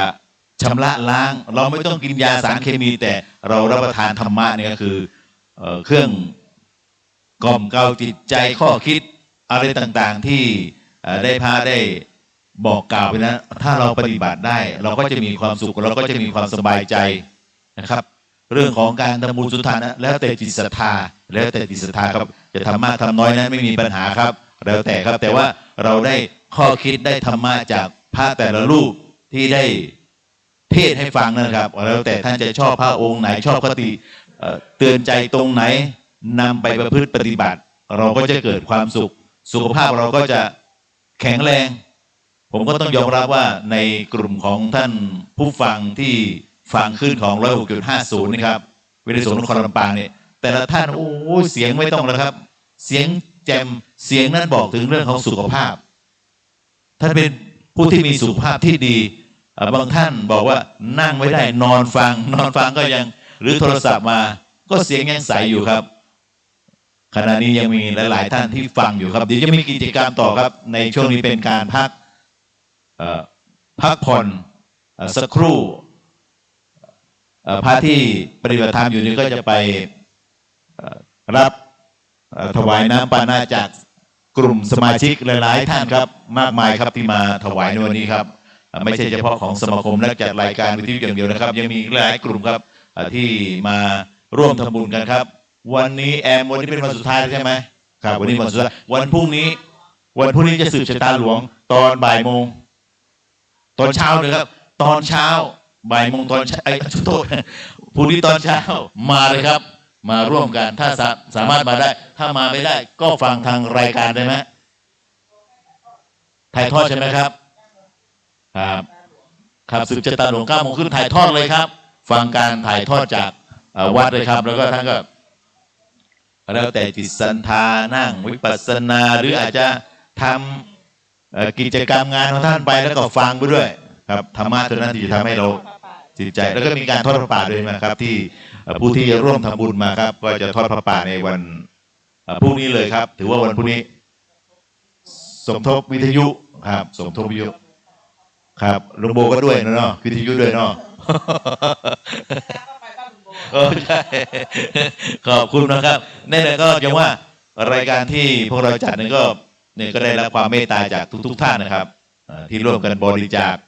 คนละนิดคนละน้อยครับ โดยเฉพาะทุกเจ้าที่เป็นดีเจทุกท่านเนี่ยเทศกันตลอดนะครับฟังครับผมได้ฟังบ้างไม่ได้ฟังบ้างก็แล้วแต่นะครับแต่ก็ยอมรับว่าผู้ที่เป็นท่านผู้ฟังในรายการเป็นแฟนคลับของลุงโบก็จะบอกครับตั้งแต่เช้านะครับฟังตั้งแต่ตี 5นะครับพระเทศเนี่ยนะครับสุขใจครับเราสุขใจเราทำตามที่พระท่านได้เทศได้บอกข้อคิดข้อเตือนใจวิธีปล่อยวางทำจิตใจให้สบายนี่แหละคือความสุขของเราครับอะไรก็แล้วแต่ที่เราทำแล้วเราสบายใจเป็นความสุขใจนั่นคือเป็นเรื่องของจิตใจผู้ที่มีธรรมะทางด้านจิตใจเราเห็นว่าความสุขนั้นออกจากทางใบหน้าแล้วใบหน้าท่านจะอิ่มเอิบสุขภาพท่านก็จะดีความกังวลความคิดความสับสนเรื่องราวต่างๆครับเอาธรรมะที่พระท่านบอกด้านวิธีการแก้ไขนำไปปฏิบัติแล้วท่านก็จะมีแต่ความสุขครับความสบายใจหลวงปู่ไปวัดกับยายไม่รู้แม่แก่ตั้งแต่เด็กนะครับไปตั้งแต่เด็กเลยครับไปก็ทำให้เราได้ซึมซับทำให้เราได้มีวิธีการปล่อยวางเรื่องราวที่มันทุกข์ที่มันหนักใจหลายๆอย่างนะครับตัดได้ตามพระท่านได้บอกไว้เราก็ตัดได้ไม่ต้องหนักใจนะครับไม่ต้องหนักใจเลยฟังธรรมะไปสบายใจในช่วงสายๆหน่อยก็นะครับรายการบทเพลงพ่อๆกับลุงโบขอเพลงผ่อนคลายสนุกสนานทั้งร่างกายเราก็จะสดชื่นด้วยสดชื่นนะครับฟังเพลงกันแล้วแต่ตามความชอบท่านใดที่ชอบลูกทุ่งลูกกรุงครับก็ขอไปทางรายการของลุงโบได้นะครับ0540102252ครับขอไปได้นะครับ10 โมงถึงเที่ยงแต่วันพุธคงไม่ได้จัดครับเนื่องจากพิธีเรายังมีอยู่ตั้งแต่9 โมงครึ่งเป็นต้นไปก็ขอเชิญชวนทุกท่านครับมาฟังธรรมะมาร่วมฟังการสวดถ้าท่านใดสวดได้ก็สวดพร้อมไปเลยครับสวดพร้อมไปเลยครับสวดพร้อมไปเลยครับขณะที่ท่านพระมหาสมชาติก็ยังมีญาติโยมมาอยู่เนี่ยเดี๋ยวจะให้ท่านมหาสมชาติได้รับไมค์ต่อนะครับรับไมค์ต่อครับเดี๋ยวสักครู่นะครับทางพิธีทางในประรำพิธีนี้ก็จะเริ่มกิจกรรมต่อนะครับรอพระเทศนะครับคือพระท่านก็ไม่ได้อยู่ว่างนะครับถึงท่านจะเป็นพระก็ต้องนิมนต์พระที่มีองค์ความรู้มาให้คำแนะนำหลายๆเรื่องเพื่อจะเป็นผู้ที่นำไปเทศไปบอกกล่าวเป็นผู้ที่จะลงรักษาขนบธรรมเนียมรักษาเรื่องราวต่างๆของทางธรรมะไปบอกกล่าวกับญาติโยมตามวัดต่างๆโดยเฉพาะทุกเจ้าที่มาหรือเนรที่มานี่ก็ทั่วทั้งจังหวัดลำปางเนาะที่มานี่ครับทั่วจังหวัดลำปางเลยครับมาอบรมถือว่ามาเข้ากรรมฐานมาฝึกจิตให้เข้มแข็งนะครับฝึกจิตให้เข้มแข็งครับสักครู่เดี๋ยวหลวงโบก็จะต้องขออนุญาตไปงานต่อนะครับครับนิมนต์รับไมค์ต่อนะครับสักนิดนะครับมีกิจกรรมมีงานอะไรครับเชิญนิมนต์ครับก็ขอความสุขสวัสดีจงบังเกิดมีแก่พุทธศาสนิกชนพี่น้องศรัทธานักศีลนักบุญทุกท่านทุกคนที่ติดตามลำโดยฟังรายการวิทยุวิไลสงฆ์นครลำปางพร้อมกับวิทยุคลื่นสีขาวเพื่อชาวประชานักศีลนักบุญได้ติดตามลำโดยตั้งแต่วันที่19ตั้งแต่เดินธรรมยาตราตั้งแต่บ้านฝ่อนพดจนถึงวิไลสงฆ์นครลำปางก็เกือบ 10 กิโลเหมือนกันนะครับได้เดินธรรมญาตราโปรดเมตตาพี่น้องศรัทธาซึ่งวันนี้ก็เป็นคืนสุดท้องเป็นน้องของคืนสุดท้ายจะได้รับฟังพระธรรมเทศนาธรรมบรรยายสารธรรมคำสั่งสอนของสมเด็จองค์พระชินวรสัมมาสัมพุทธเจ้าจะได้อาราธนานิมนต์ท่านพระมหาอินทวงศ์สำนักวัดศรีมงคลได้มาเป็นองค์บรรยายสารธรรมคำสั่งสอนนะครับสำหรับในค่ำของคืนวันนี้คณะศรัทธานักศีลนักบุญวิไลสงฆ์นครลำปางของเฮาได้จัดกิจกรรมโครงการพัฒนานิสิตและบัณฑิตให้มีสติปัญญาและมีคุณภาพกิจกรรมปฏิบัติวิปัสสนากรรมฐานนิสิตประจำปี 2565 เพื่อถวายพระพรแด่สมเด็จพระเจ้าลูกเธอเจ้าฟ้าพัชรกิติยาภานเรนทิราเทพยวดีกรมหลวงราชสารินีสิริพัชรมหาวัชรราชธิดาหายจากอาการพระประชวรโดยเร็วพลันพี่น้องศรัทธานักศีลนักบุญก็ได้ติดตามลำตัวรายการก็ดีได้ฟังขืนวิทยุก็ดีตั้งแต่วันที่19ก็เป็นระยะเวลา9 คืนด้วยกัน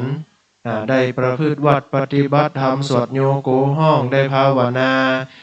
เดินจงกรมนั่งสมาธิวิปัสสนากรรมฐานโดยท่านพระอาจารย์ท่านพระมหาอดิศรอาคาวุโธได้มาเป็นองค์บรรยายองค์วิปัสสนาเป็นพระวิปัสสนาจารย์คือแก่พระนิสิตพระโยคาวจรผู้และก็โยคีผู้ปฏิบัติพี่น้องศรัทธานักศีลนักบุญจะสังเกตจะหันได้ว่าวิไลสงฆ์นครลำปางของเฮาได้จัดกิจกรรมในการพัฒนานิสิตและบัณฑิตให้มีสติปัญญาโดยการมีกิจกรรมปฏิบัติวิปัสสนากรรมฐานนิสิตเอามาสวดโยโกห้องเอามานั่งประพฤติวัดปฏิบัติธรรมเป็นระยะเวลา9 คืน 10 วันสังเกตที่ผ่านมาก็วันที่7ที่8บางตนบางองค์ก็สรีระสังขารก็เริ่มจะเบาไหวเป็นเมื่อยเป็นไข้เป็นหวัดเป็นไอก็มีเพราะว่าสภาพอากาศก็เปลี่ยนแปลงแม่เจ้านี่ก็หนาวแม่ตอนก็เริ่มจะร้อนตกค่ำแรงมาก็เริ่มจะหนาวแถมละจึงทำให้สภาวะร่างกายเปลี่ยนแปลงอากาศเปลี่ยนแปลงปรับภูมิร่างกายบ่ตันบางห้องก็ป่วยก็เมื่อยก็ไข้กันก็มีคณะศรัทธานักศีลนักบุญFC รายการวิทยุเพื่อการศึกษาของวิไลสงฆ์นครลำปางจะไปลืมนะวันพรุ่งนี้มาร่วมกันสืบโหราจตามาร่วมกันเป็นสิริมงคลเพื่อถวายพระพรแด่สมเด็จพระเจ้าลูกเธอเจ้าฟ้าพัชรกิติยาภานเรนทิราเทพยวดีกรมหลวงราชสารินีสิริพัชรมหาวัชรราชธิดาหายจากอาการพระประชวรพี่น้องศรัทธาตอนนี้ทางพระนิสิตตั้งแต่ปี1ปี2ปี3ปี4ก็ได้จัดเตรียมสถานที่ในการสืบโหราจตาได้จัดเตรียมซุ่มจตาก้างจตาเพื่อจะให้พี่น้องศรัทธานักศีลนักบุญได้ร่วมสืบโหราจตาด้วยกันแปลงได้มงคลไว้ตั้งแต่วันที่25 26ละเพื่อจะให้พี่น้องศรัทธาเฮามาร่วมกันสืบโหราจตาด้วยกันแต่คืนก็ได้มีเวลาในการออกรายการได้มีสารธรรมได้มีข้อคิดสะกิดใจบรรยายให้กับคณะศรัทธาคืนวิไลสงฆ์นครลำปางก็มีพี่น้องศรัทธานักศีลนักบุญโทรมาให้กำลังอกกำลังใจแก่พระนิสิตผู้ประพฤติวัดปฏิบัติธรรมก็ต้องอนุโมทนานะครับวันนี้ก็คณะศรัทธาจากจังหวัดเชียงใหม่ก็ดีจากจังหวัดลำพูนก็ดีFC คืนวิทยุสีขาวเพื่อชาวประชา โดยท่านพระอาจารย์ท่านพระครูอภิวัฒนาวิกรมผู้อำนวยการสถานีวิทยุก็ได้นำพระเถรานุเถระพระสังฆาธิการเจ้าจุตนจุองค์มาโปรดเมตตามาแสดงพระธรรมเทศนาก็ดีมาคือคอคิดสกิดใจก็ดีพร้อมกับท่านพระอาจารย์พระมหาสมชาติก็ได้มาออกรายการคือคอคิดสกิดใจแก่คณะศรัทธาตะวันนี่ก็เป็นห่วงขนาดนักนะครับพอดีเปิดแจ้งมาว่าจะมาประมาณ 2-3 การรถตู้ก็กึดแล้วกึดแหมจะเอาอย่างมาสู่มาเลี้ยงฮับตอนพี่น้องศรัทธาที่มาห่วมฟังเทศน์ฟังธรรมโอ้เป็นว่า FC รายการพระอาจารย์ท่านเจ้าพระอาจารย์พระมหาสมชาติโอ้โตนักแต่นักว่าอ่านรายชื่อพ่อมาตันนะครับพระอาจารย์เจ้าเนาะมีตึงแกงผักขี้ขวางก็ดีมีแกงสะแลมีน้ำพริก5น้ำพริกกะปิน้ำพริกหนุ่มมีตึงน้ำพริกน้ำพักก็ดีมีแผ่นยำเตาลาบเตาบุญเจ้านะก็ต้องโมทนากับพี่น้องศรัทธานักศีลนักบุญพี่น้องศรัทธานำเหี่ยวแกงแค่ก็ดีของหวานก็ดีถึงของข้าวของหวานผลไม้หลากไม้มาห่วมกัน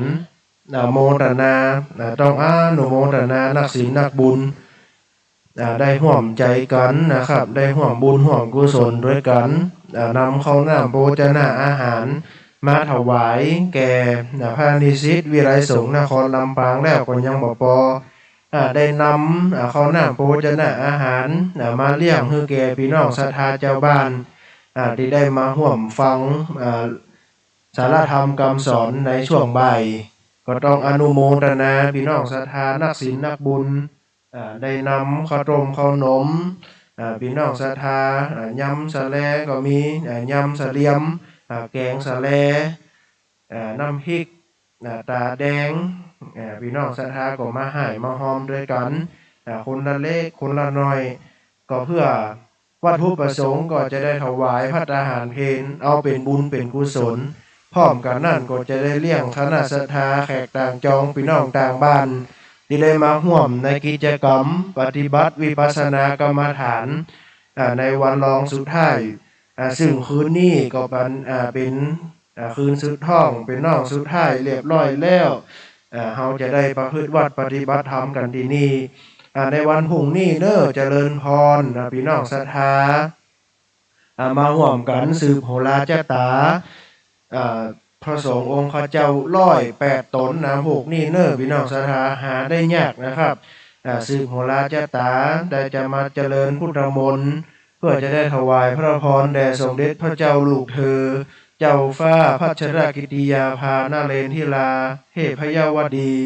กรมหลวงราชสาลีนีสิริพัฒน์มหาวัชรราชธิดาฮือหายจากพระอากาศอันประชวรพี่น้องศรัทธานักศีลนักบุญในวันพรุ่งนี้นะครับอย่าไปลืมเนอะมาห่วมกันสืบโหราจตา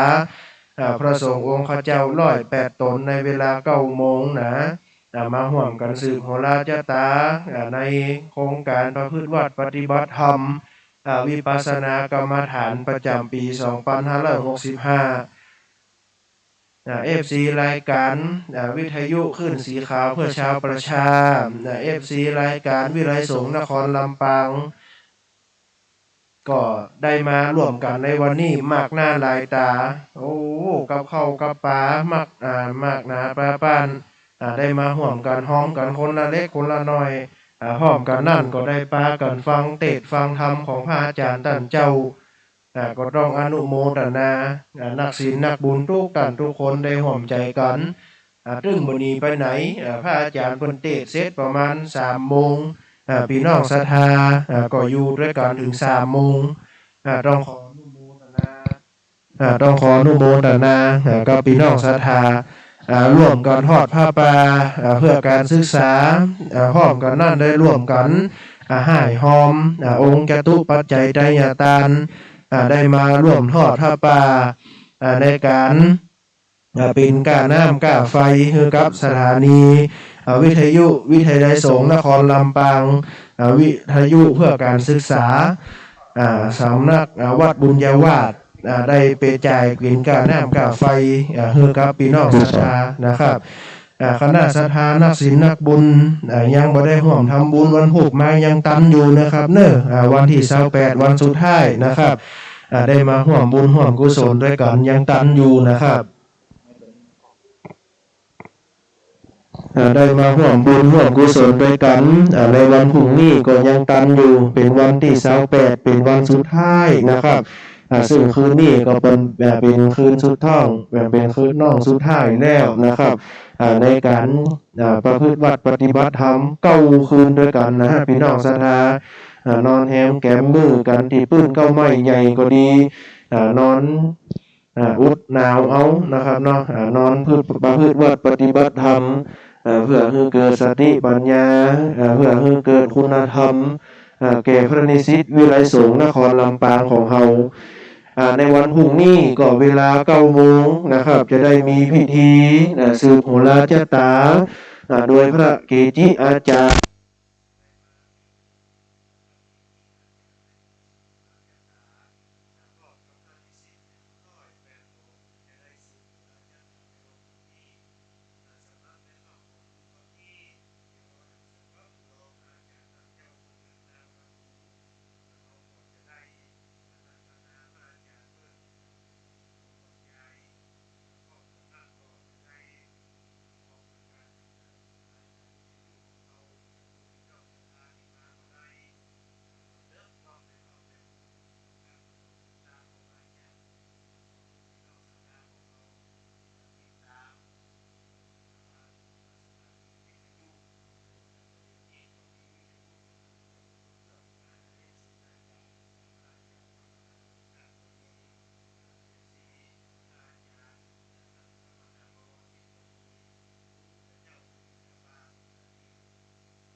พระมหาดร.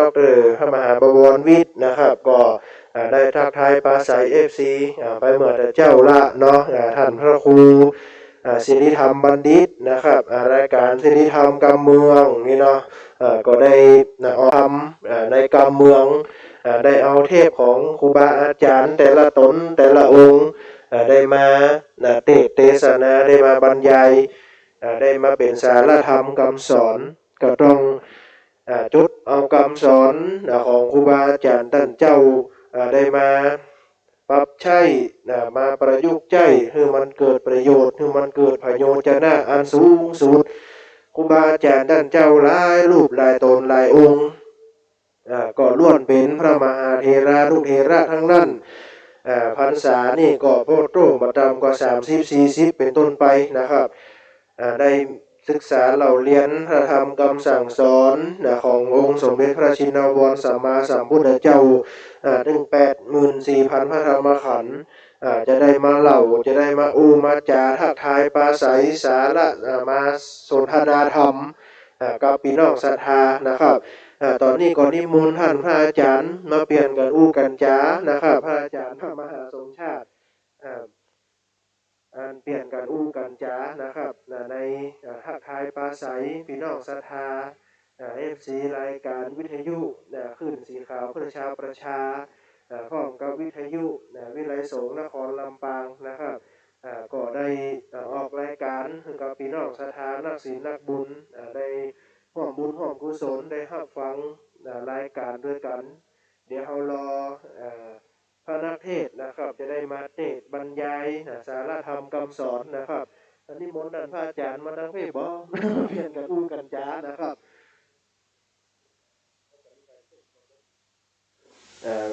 พระอาจารย์เพิ่นว่าวันนี้บัดตาที่ไหนเนาะปะ FC มันหลายนะวันนี้วันค่ำกว่า FC ไก่โอ้นะครับไอ้ยุ่งไม่คือเดี๋ยวอันท่านพระคณิสอนนะครับนิสิตปีที่4มีหยังจะอู้กับพี่น้องศรัทธา FC ก็คือมานั่งด้วยกันพระเดชพระคุณหลวงพ่อพระคณิสอนนะครับสำนักวัดดุงกล้วยโพธารามจะได้มาทักทายปราศัยอู้กับพี่น้องศรัทธา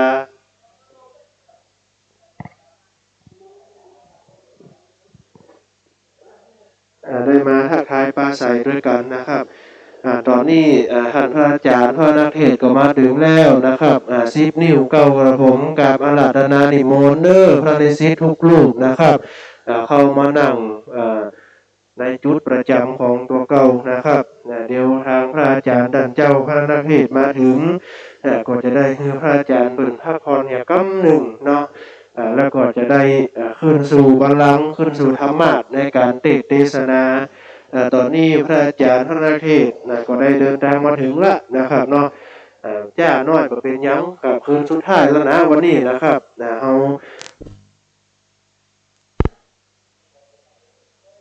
าได้ตั้งจิตตั้งใจแล้วนะครับได้เป็นแก้วเป็นกุลได้เป็นกุลเป็นกุศลเหมือนกับได้มาฟังธรรมหูแจ้งเห็นธรรมอานิสงส์ของการฟังธรรมก็มีอยู่5ประการนี่นะครับเนาะกับไวสาพระอาจารย์ท่านเจ้านะครับอันนี้มนต์พระฤาษีทุกรูปนะครับเน้อตอนนี้พระอาจารย์พระนักเทศน์พระบรรยายได้เดินทางมาถึงแล้วนะครับคืนนี้ก็เป็นคืนสุดท้ายแล้วนะครับวันพรุ่งนี้ก็เป็นวันสุดท้ายนะจะได้สืบโหราเจตาพระสงฆ์องค์พระเจ้าจำนวน108 ตน108 องค์นะครับก็อนุโมทนาเจริญพรเน้อร่วมกันนะครับในการสืบโหราเจตาลูกหลานมาบ่ได้คนเฒ่าคนแก่ที่มาบ่ได้คือลูกคือหลานมาก็ได้เอาเสื้อผ้าอีพ่ออีแม่มาห่วงเข้าเจตาด้วยกันปีไหนมีเตี้ยเดียวนะครับในการสืบโหราเจตาของวิไลสงฆ์นครลำปางของเราคณะศรัทธาFC รายการ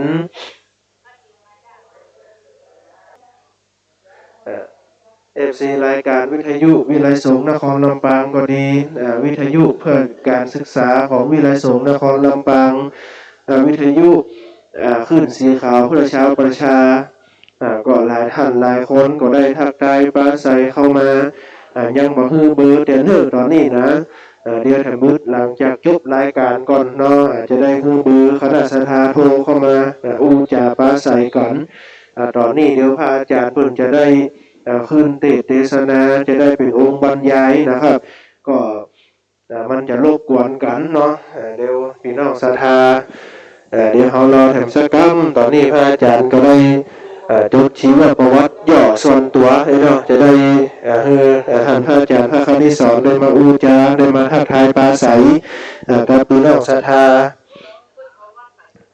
ตอนนี้พระนักเทศน์มาถึงละเดี๋ยวรอแถมกัมนะครับเนาะพี่น้องศรัทธานักศีลนักบุญ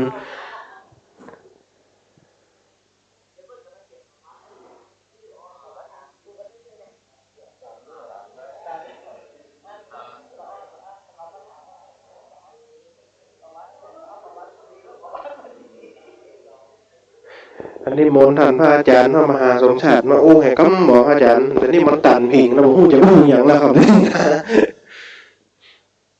กราบอาราธนานิมนต์พระอาจารย์ครับ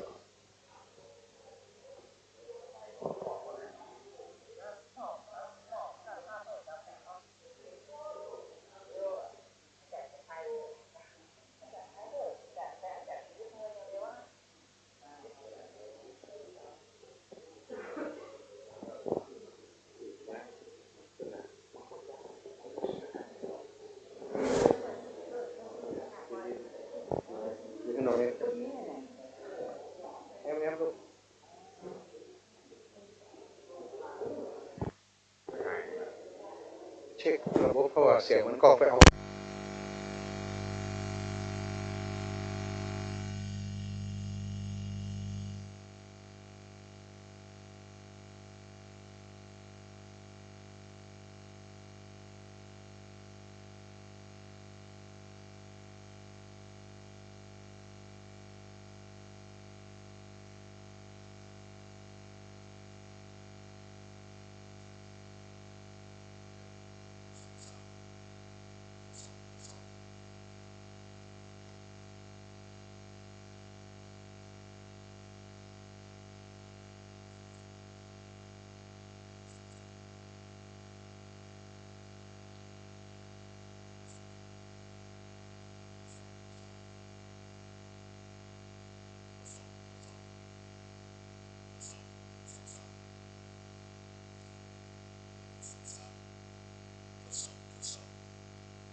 รูบาอาจารย์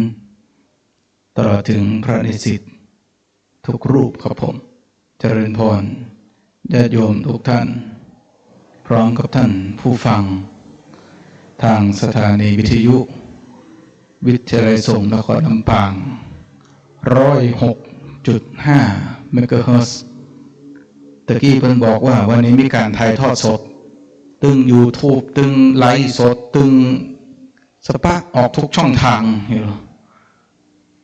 พอมันไลฟ์สดแล้วมันเกิดความกดดันถ้าอูกับเฮาเนี่ยปิดห้องอูเนี่ยอูจะได้ก็ได้นะอย่าถ้ามันไลฟ์สดออกไปแล้วเดี๋ยวไปกระทบกระทั่งไปพลาดไปอูขนองปากบ่เดี๋ยวนี้ตู้เจ้าเอาออกข่าวนักไม่แผ่วเลยวงการเราดังมาตลอดช่วงนี้ไผ่มาฮ้องผมเป็นครูบานี่มีโคตรนะไผ่เคยเป็นก็เป็นกันเนอะช่วงนี้นะช่วงนี้ขอเป็นพระมหาธรรมดาก็พอบอกเพลวแท้ๆเลยนะวันนี้ก็มาเหมาะชัยภูมินี่ศึกไปพูดละมีคนบอกว่าเนี่ยตู้เจ้าเฮาเนี่ยมีข่าวพิษข่าวอะไรอย่างตลอดเจ้าบ้านเขาจะเสื่อมศรัทธาก่อนมีโยมคนหนึ่งก็มาหาผมที่นี่บอกให้นับถือละพระสงฆ์องค์เจ้าบเดียวนี่นะเดี๋ยวไปเนี่ยอย่างหนึ่งเดี๋ยวไปเนี่ยอย่างหนึ่งออกข่าวบ่เว้นแต่ละวันข่าวมันขายม่วนอยู่4 คนนั่นแหะพระครูทหารตำรวจมันม่วนอยู่4 ตีเนี่ยพระนี่มันนำหน้าละถ้าพระออกข่าวมันก็ม่วนแต่ว่าในฐานะที่เขาเป็นตัวเจ้าเนี่ยครับเขาต้องพร้อมจะชี้แจงเปิ้นได้นะว่าอันที่มันออกข่าวก็2-3 ตนอันที่มันตั้งจิตตั้งใจทำดีอยู่แหมจะเป็นแสนถ้าคนใดเสื่อมศรัทธาเพราะว่าพระทำผิด2 รูป 3 รูปนี่นะเป็นบุคคลที่น่าสงสารมากน่าสงสารจะใดก็บอกเอาพระดีเป็นสรณะไปเอาพระที่ทำผิดมาเป็นแรงบันดาลใจแล้วก็เกลียดพระดีที่เหลือทั่วประเทศเอาพระทำผิด2-3 ตนมาเป็นตีจังตีเปิงลวดจังกับพระพุทธเจ้าลามถึงพระอริยสงฆ์เนี่ยเป็นบุคคลที่น่าสงสารมากส่วนสำหรับมุมมองของผมเนี่ยนะปกติที่สุดโอ้ทุกเจ้าทำผิดมันจะมีเฉพาะในพ.ศ. 2600มันจะมีเฉพาะพุทธศตวรรษที่21ถามอาจารย์หลวงพ่อพระครูสุตะเถอะมันก็มีตั้งแต่สมัยพระพุทธเจ้ายังขนพุทธละนี่ก็ปฐมปราชิกเนี่ยมันเกิดขึ้นมาได้จะใดก็พระสุทินก็นี่ถ้ามีพระสุทินกับมีบัญญัติข้อนี้ล่ะม่วนเต้าบ่เดียวพระสุทินทำไปเรียบร้อยพระพุทธเจ้าท่านจะบัญญัติล่วงหน้าวินัยนี่นะท่านทั้งหลายสมัยก่อนเนี่ยพระนาคพระยามิลินเนี่ยเคยไปถามพระนาคเษนว่าพระพุทธเจ้าเนี่ยเป็นสัพพัญญูเป็นผู้รู้มีอนาคตังสยานมีญาณอย่างหูอนาคตหมดว่าไอ้อย่างจะเกิดไอ้อย่างจะเกิดไอ้อย่างจะเกิดในเมื่อพระองค์หูเจนี้แล้วทำไมต้องรอให้ตู้เจ้าทำผิดก่อนถึงค่อยบัญญัติต้องให้เจ้าบ้านเขามาด่าก่อนถึงค่อยบัญญัติพระวินัยห้ามพระเจ้าหูบัดแต่กะนี่พญาเมลินถามพระนาคเษนแบบนี้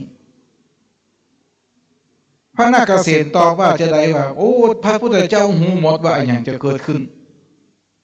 แต่พระพุทธเจ้านั้นจะต้องรอให้เกิดเรื่องขึ้นก่อนเพื่อให้ภิกษุทั้งหลายหันว่าเรื่องนี้มันผิดเรื่องเนี้ยเจ้าบ้านเปิดไปโพธนาเรื่องเนี้ยเจ้าบ้านเปิดไปนินทาผลเสียมันเกิดแต่นี่พระพุทธเจ้าถึงบัญญัติสิกขาบทห้ามเป็นข้อไปพระองค์กับพระนาคเษนก็เปรียบพระพุทธเจ้าเหมือนหมอเนี่ยหมอคู่คนเนี่ยหูหมดแล้วว่ามาธรรมดาว่ามนุษย์ต้องป่วยแต่ก็ไม่หมอคนไหนฉีดยารอ เตียวสวนหน้ากันเอาพาราไปกินป่ะเดือนหน้าตึงเมื่อยมันมีปะหน้าไปห้องมาฉีดยาเลยแหละมันก็มีทั้งนี่หมอก็หู้ว่าคนต้องป่วยทำไมไปฉีดยารอนี่ก็เพราะว่ารออาการมันสำแดงก่อนนี่ยกเว้นโควิด -19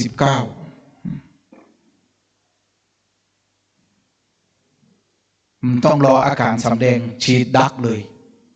ของผม3 เข็มละ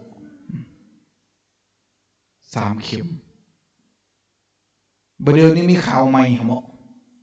คนที่ฉีดวัคซีนอายุจะสั้นอยู่วะอกสมัยก่อนสุยังบอกเขาล่อออกไป3 เข็มแล้วเขาก็ว่าเขาได้ดีตึกแล้วแอสตรา2 เข็ม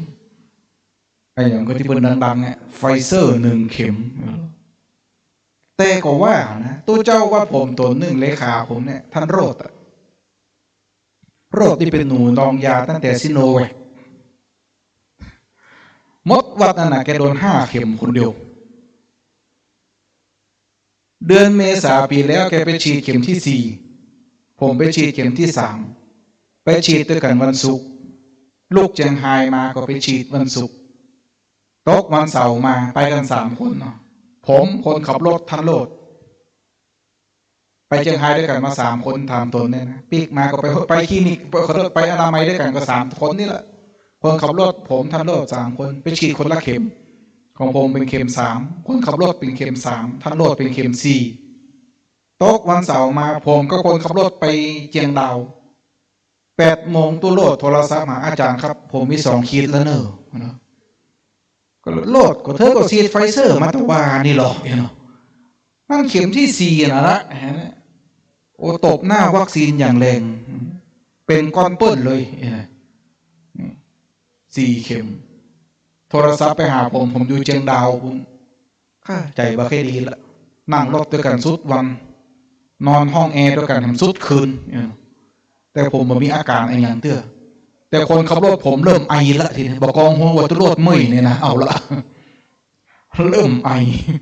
ผมก็นั่งโดนเห็นอาจารย์นะว่ามึงไปสลิดไออย่างเตื้อตะกี้บอกหูมึงยังบ่ไอบอกกองหูตัวรถบ่สบายแล้วเริ่มไอละเหรอผมก็เริ่มบ่ค่อยสบายใจแล้วนะแต่ว่ายังมีงานเทศอยู่เจียงดาวแม่ตอนจะไปงานศพวัดมาคับท้องเทศปูนอยู่นะเสร็จเรียบร้อยปิ๊กมาถึงวัด4 โมงแรงเอาคนขับรถไปตรวจ ATK ดู2 ขีดเสร็จไปเรียบร้อยรายที่2แล้วผมอยู่กับเขา2 วัน 2 คืนผมก็ใจบ่ดีเฮาซ้ำเป็นเบาหวานเป็นความดันแหมเขาว่าไอ้มูน่ะตายก่อนเปิ้นตึ้งมันเคยอยู่กับไผสักคนนะ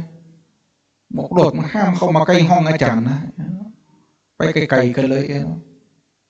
2 วัน 3 วันผมตรวจ ATK พอผมรอดเนอะนี่ตัวรอด4 เข็มนะเป็นก้อนเปิ้ลคนขับรถก็4 เข็มเป็นคนที่2ของผม3 เข็มรอดตัวรอดไปฉีดเข็มที่5แล้วเดี๋ยวนี่กระมดว่าแต่มีมันคนเดียวนะเป็น3 รอบแล้วคนอื่นเป็นคนละรอบของมันไป3 รอบแล้วของผมนี่ยังรอดงอกมาอยู่ทุกซีซั่นรอดมาอยู่ทุกซีซั่นวันพุธผมจะเดินทางไปประเทศอินเดียวันนี้ก็เลยไปแย่จมูกไปตรวจ RT-PCR ที่นครพิงค์เนี่ยผลออกมาตะกี้ละไม่มีเชื้อนี่เนี่ยไม่มีเชื้อ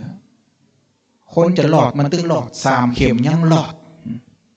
คนจะเป็น5 เข็มมันก็ตึงเป็นนี่แล้วเหลือกับประเทศไทยนะครับที่ปิดจมูกเนี่ยปิดหูดังเนี่ยนะผมไปอินเดียมา2 รอบไปดานังมารอบ1ปีนี้นะไปแอวต่างประเทศมา3-4 ประเทศแล้วประเทศอื่นเปิดหูดังหมดละ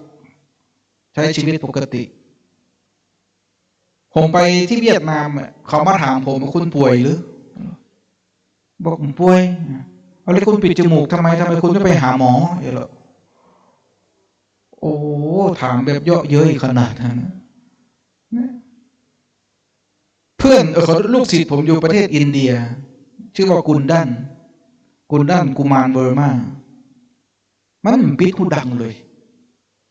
อายุ27อยู่มูมันเอาความมั่นใจเลยมาคนอินเดียตายไปล้านกว่าผมโทรศัพท์ไปถามกุนดันที่อินเดียเป็นไงบ้างโนพร้อมแพมไม่มีปัญหาอะไร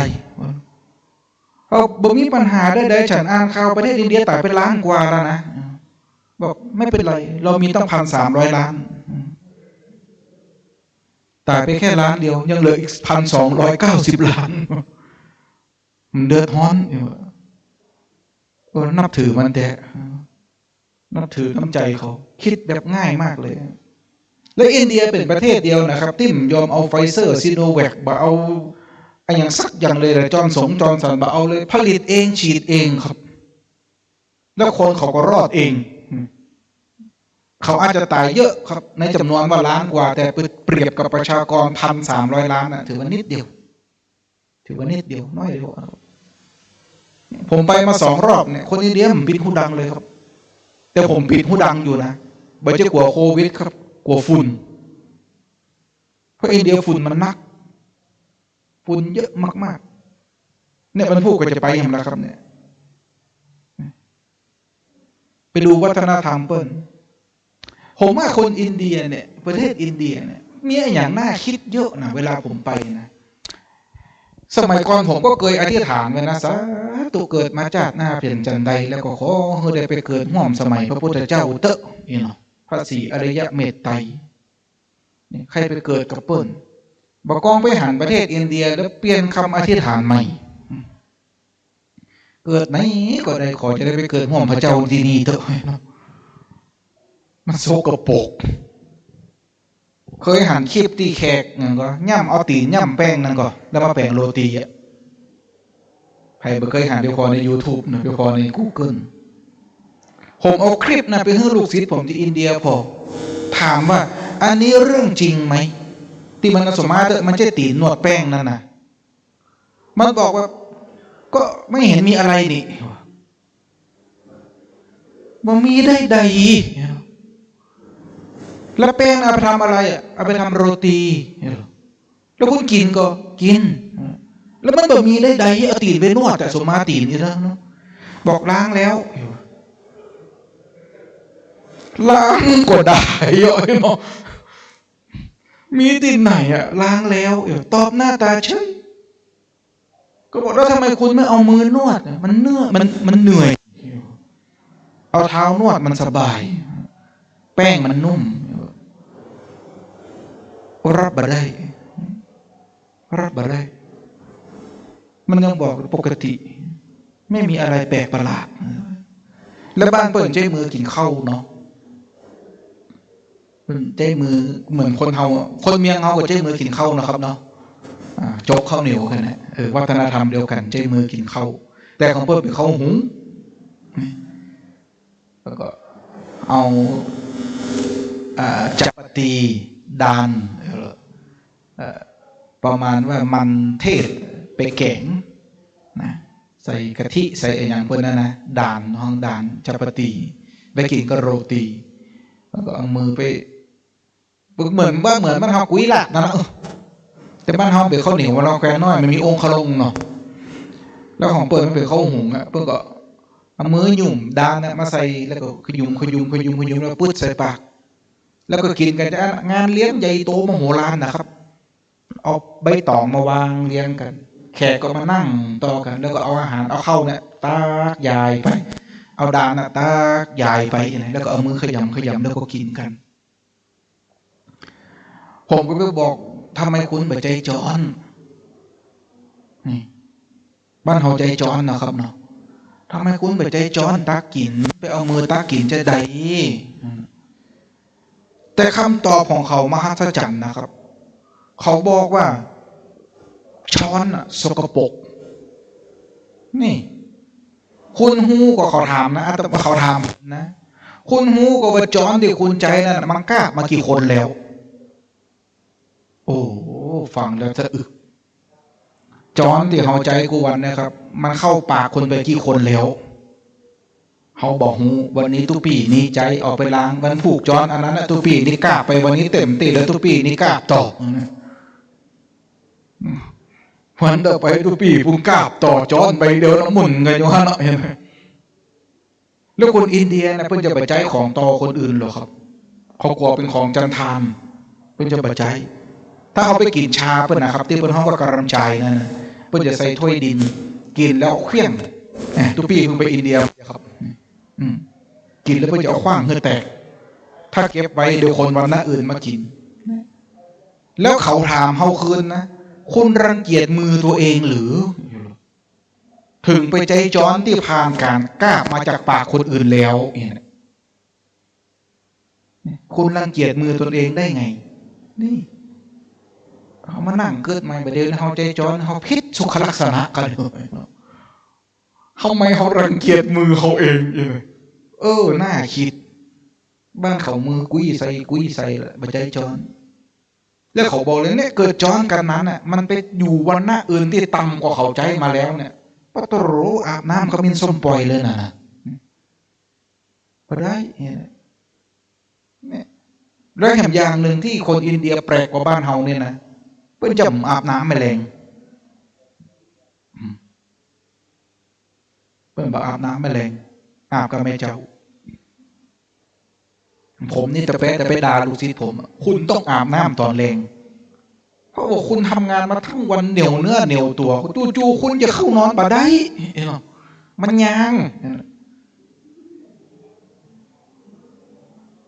แต่มันสนใจแล้วมันบอกว่าคนไทยซื่อบื้ออาบน้ำตอนเย็นอาบทำไมอาบแล้วเข้านอนไม่มีใครเห็นคุณจะอาบเพื่ออย่างอาบแล้วไปนอนมีประโยชน์เปลืองน้ำเปลืองสบู่แต่แม่เจ้าคุณต้องอาบเพราะคุณต้องออกไปพบแขกคุณต้องสะอาดแต่ไม่คืนอาบเพราะอาบแล้วนอนเปลืองน้ำนี่แล้วบ้านเขาลองบอกอาบเพื่ออนอนได้อีกเคยมีศรัทธามาถามนะตัวเจ้าสระผมก็บอกว่าสระกูวันน่ะก็ที่มีผมแล้วสระเอาอย่างถ้าบาซาเนี่ยมันตึงเสียอย่างขำหัวนี่เนาะมันนอนบ่ได้มีที่ไหนบ่อาบน้ำแล้วนอนเนี่ยเขาไปปะที่เมืองแขกกันเปิงพระพุทธเจ้าเนี่ยเปิงบอกภิกษุทั้งหลายไผ่อาบน้ำมันนี่อาบัตินะครับพระเจ้าบอกภิกษุให้อาบน้ำอย่างไรครับให้อาบน้ำได้ปักละครั้งนะครับ15 วันอาบเตื้อนะในนี่ไผ่อาบน้ำกูวันมั้งครับฟังไปปงอาบัติเนี่ย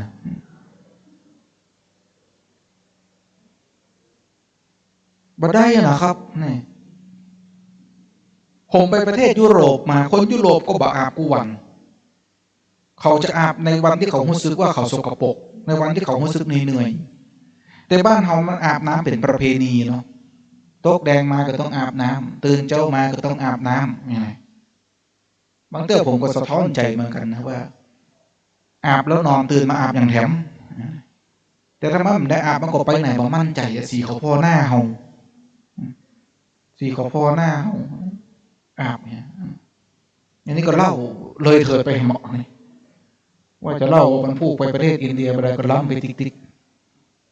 เพิ่นบอกว่าขอบรรยายสักชั่วโมงอีกว่าแต่ผมว่าไปเอาอย่างเมินแต่ว่ามาให้บดีก็พอก็ปีกไปรับอยู่จะไปอินเดียวันพวกผมยังไม่ได้จัดกระเป๋าเลยเพราะว่า21 22ที่ว่าผมมีงาน23ก็รับมีงาน24 25 26ผมไปในห้องสอนไปแจกของชาวเขาไปเลี้ยงอาหารละออนชาวเขาที่แม่ห้องสอนปิกมาถึงวัดตะวาแม่แรงครับ26มาถึงวัด6 โมงพอดีตัวเจ้าตีละครังอาบน้ำอาบท่าเสร็จขึ้นรถไปเตะที่บ้านกล้วยหลวงต่อกว่าจะได้เข้ารับก็เกือบ4 ทุ่มเจ้าวันนี้ก็ไปโรงพยาบาลนครพิงค์ปิกมาถึงวัดก็4 โมงแรงอาบน้ำอาบท่าก็ออกมาบรรยายต่อเดี๋ยวปิกไปนี่ก็ไปจัดกระเป๋าวันพุธ8 โมงออกไปสอนหนังสือที่มจรละปุน11 โมงฉันเพลที่เชียงใหม่บ่าย 2ขึ้นเครื่อง ปีกมาลำปางแห่งกรรมวันที่6 กุมภาชิวขนาดกับชีวิตได้อย่างสักอย่างเถอะครับผมเนี่ยผ้าอยู่ไหนสบู่แสงสีฟันอะไรอย่างอยู่ไหนเป็นอยู่ไหนมั่วผมไปอินเดียมา39 ครั้งครับครั้งวันพูกเนี่ยจะเป็นครั้งที่40ไปมาประจำต้นโพได้กูต้นละครั้งวันพูกจะเป็นครั้งที่40ความจริงไปอินเดียเนี่ยไปง่ายครับเอาจีวรไปผืนสบงไปเห็บผืนอังสะชุดเดียวไปก็ไปได้แล้วครับพาสปอร์ตเนี่ยอย่างอื่นไปซ่อเอาดับหน้าครับมันก็มีอย่างบ้านเฮาเนี่ยครับแปรงสีฟันยาสีฟันแต่แปรงสีฟันของเขานี่เป็นแปรงสีฟันแข็งมากแข็งครับเหมือนแปรงสีฟันในสังฆทานเฮาอะครับแปรงครั้งแรกก็เลือดกบปากเลือดต่ำปากเลยนะครับแปรงสีฟันในสังฆทานนั้นผมเคยไปเทศหลายที่ให้โยมฟังว่าโยมจะไปซื้อมาเน้อน้ำคู่เหลืองนั่นนะท่านทั้งหลายผมว่าก็ถ้าจะเจอเหมือนกันเนี่ยเนาะหัวอกตัวเจ้าเนาะในน้ำคู่เหลืองมีอย่างพ่องครับนี่ทิชชู่ยี่ห้อเดียวไปบ่ฮู้จักเตมาเจ็ดหน้าเนี่ยโอ้ยหน้าเป็นริ้วรอยแปรงสีฟันก็ใจบ่ได้มันแข็งถ้าบ่แข็งก็เส้นรุดขำคิ้วก็มีปลากระป๋องตาดาวเทียมไปกินพ่องครับเปิดให้แมวยังสะบัดหน้านี่เกิงถังก็เป็นอย่างครับน้ำให้ควนไหมก็ครับเอาขันน้ำใส่กะลาไว้หาให้มันสูงนี่ให้มันสูงทำน้อยบนสุดมีอย่างครับวางท็อปปิ้งด้วยชากล่องขนาดนี้ครับไปพอมีซองเดียวแล้วก็กินมาได้น้ำมะตูมปนนั่นนะหมดอายุตัวเจ้าเขาเป็นอย่างเงี้ยครับแล้วเขาก็จ้างว่าไผเนาะมันหิ้วมาตามจะว่าได้อันนี้ของคุณภาพต่ำไม่รับอีกนี่มันได้เหมาะก็จำเป็นได้ปั่นปอนปั่นน้อยก็บ่ได้นะว่าเฮือเหมาะเฮามันตุกปอนมันสั้นอย่าสีถ้ามันโรยน้อยสีปั่นปอนยาวสุดท้ายก็ค่อยเคียงตัวเจ้าเนี่ยมาหาผมก็บอกว่าธรรมดากะก็ตัวตันเช้าอ่ะจะเอาปอนเต่าคนตัน100จะได้ฮะมันก็ตามสภาพนะกะเหมือนตัวไปซื้อของกิน20 บาทไข่พะโล้ก็ได้แกนเดียวเพิ่นซื้อ100 บาทตัวก็ได้7 แกนนะครับตัวใส่20 บาทจะเอาปอนต่อคนถ้าหอม100แต่คนหอม20 บาทอธิษฐานอันอย่างเมินหรือเพิ่น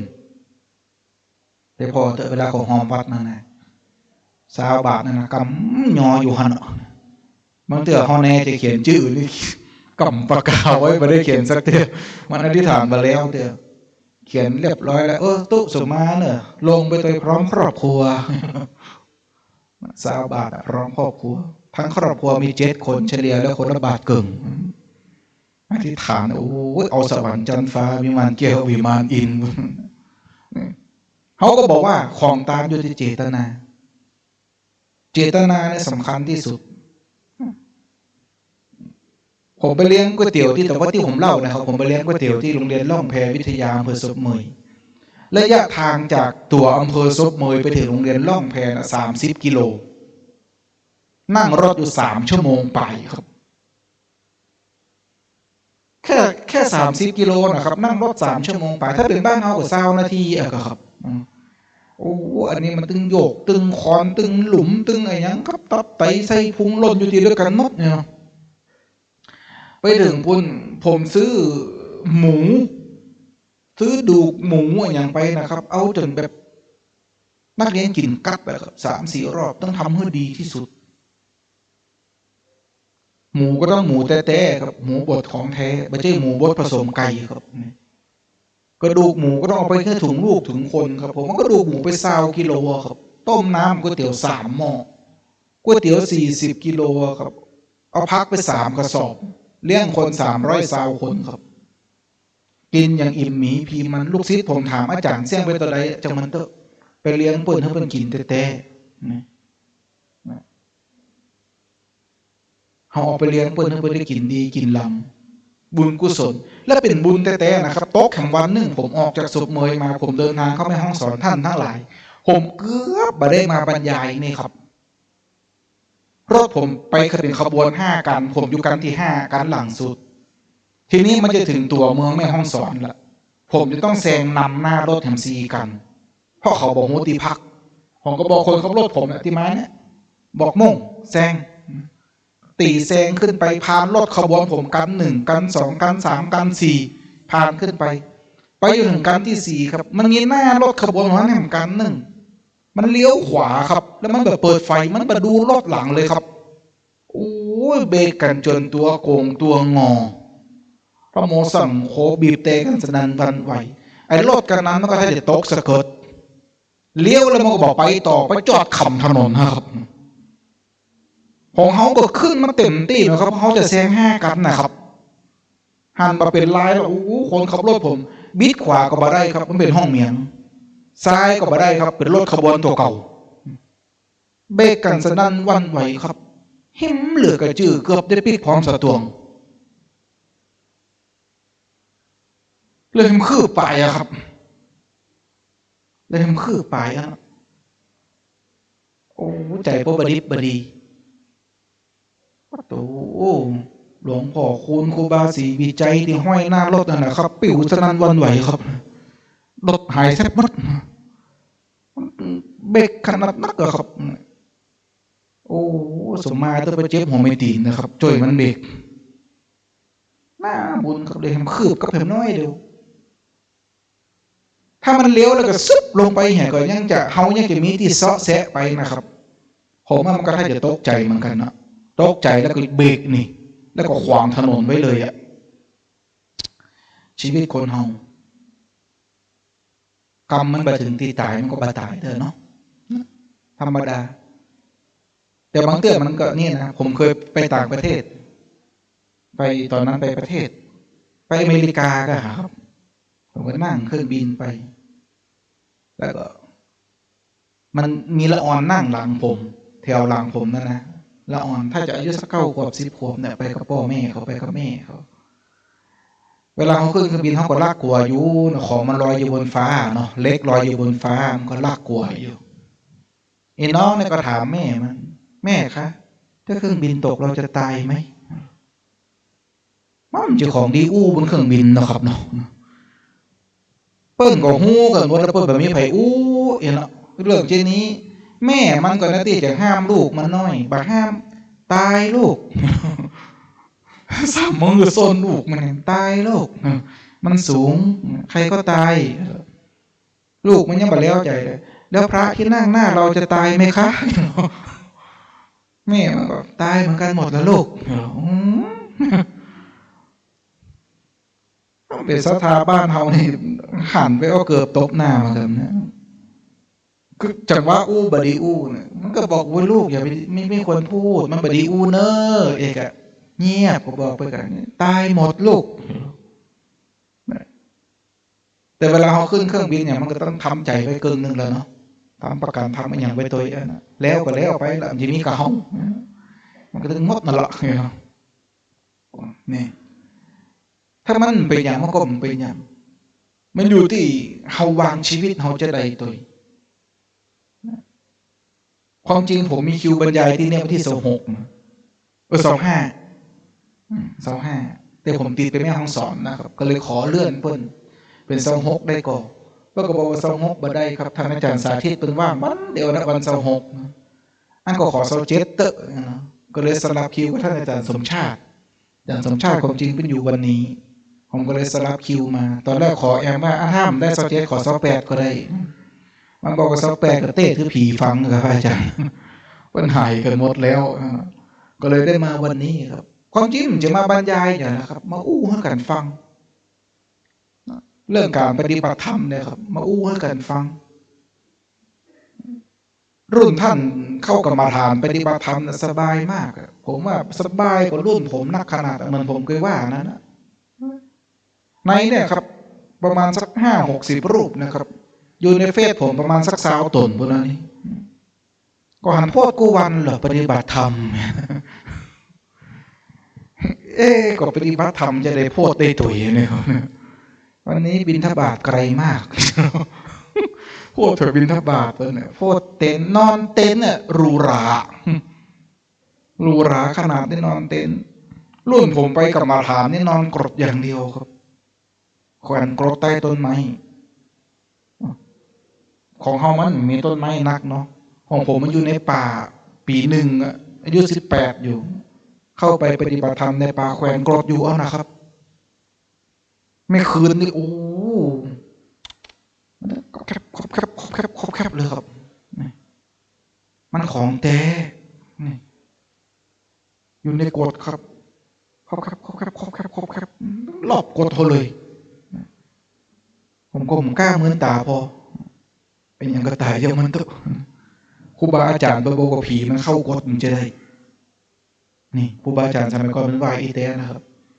ผีมันเข้ากดมันจะได้มุ้งกดนี่มันศักดิ์สิทธิ์ครับผีมันเข้ามันได้ก่อนนอนผมมันเน็บเสียงอย่างอะครับตึ้งมันมีหูผิวครับเน็บหลอกมันยี่เข้าห่มได้เน็บไปหมดครับกาถาสปะครับเอามาหั่นนะกาถาพระเจ้าสีแจ่งกาถาไอ้ยังเปิดว่านั่นนะวิรูปักเขนี่สวดวันละเก้าจบครับกันงูเงี้ยวเขี้ยวขอกะลีเนี่ยเมตสูตรนี่ยังมีก็เก้าจบครับสวดจนลับครับนี่พาหงนี่คนมาหมดครับคาถาก่อนนอนนั่นอ่ะมันยังมานะครับครบแคบนี่ตื่นเจ้ามาครับมาเปิดพอกดครับซาดหายไปเกิงปวกครับบวกหัวเหล็กเขานอนท่าอะไรนะครับซาดเหลือท่าเขานอนเลยมันคบกินจนรอบเลยครับผมเนี่ยบวกหัวเหล็กวันที่2นี่ต้องเขียนหนังสือครับไปปิดไว้ที่โต๊ะอาจารย์ที่เป็นควบคุมนั่นนะครับอยากได้ปูนขาว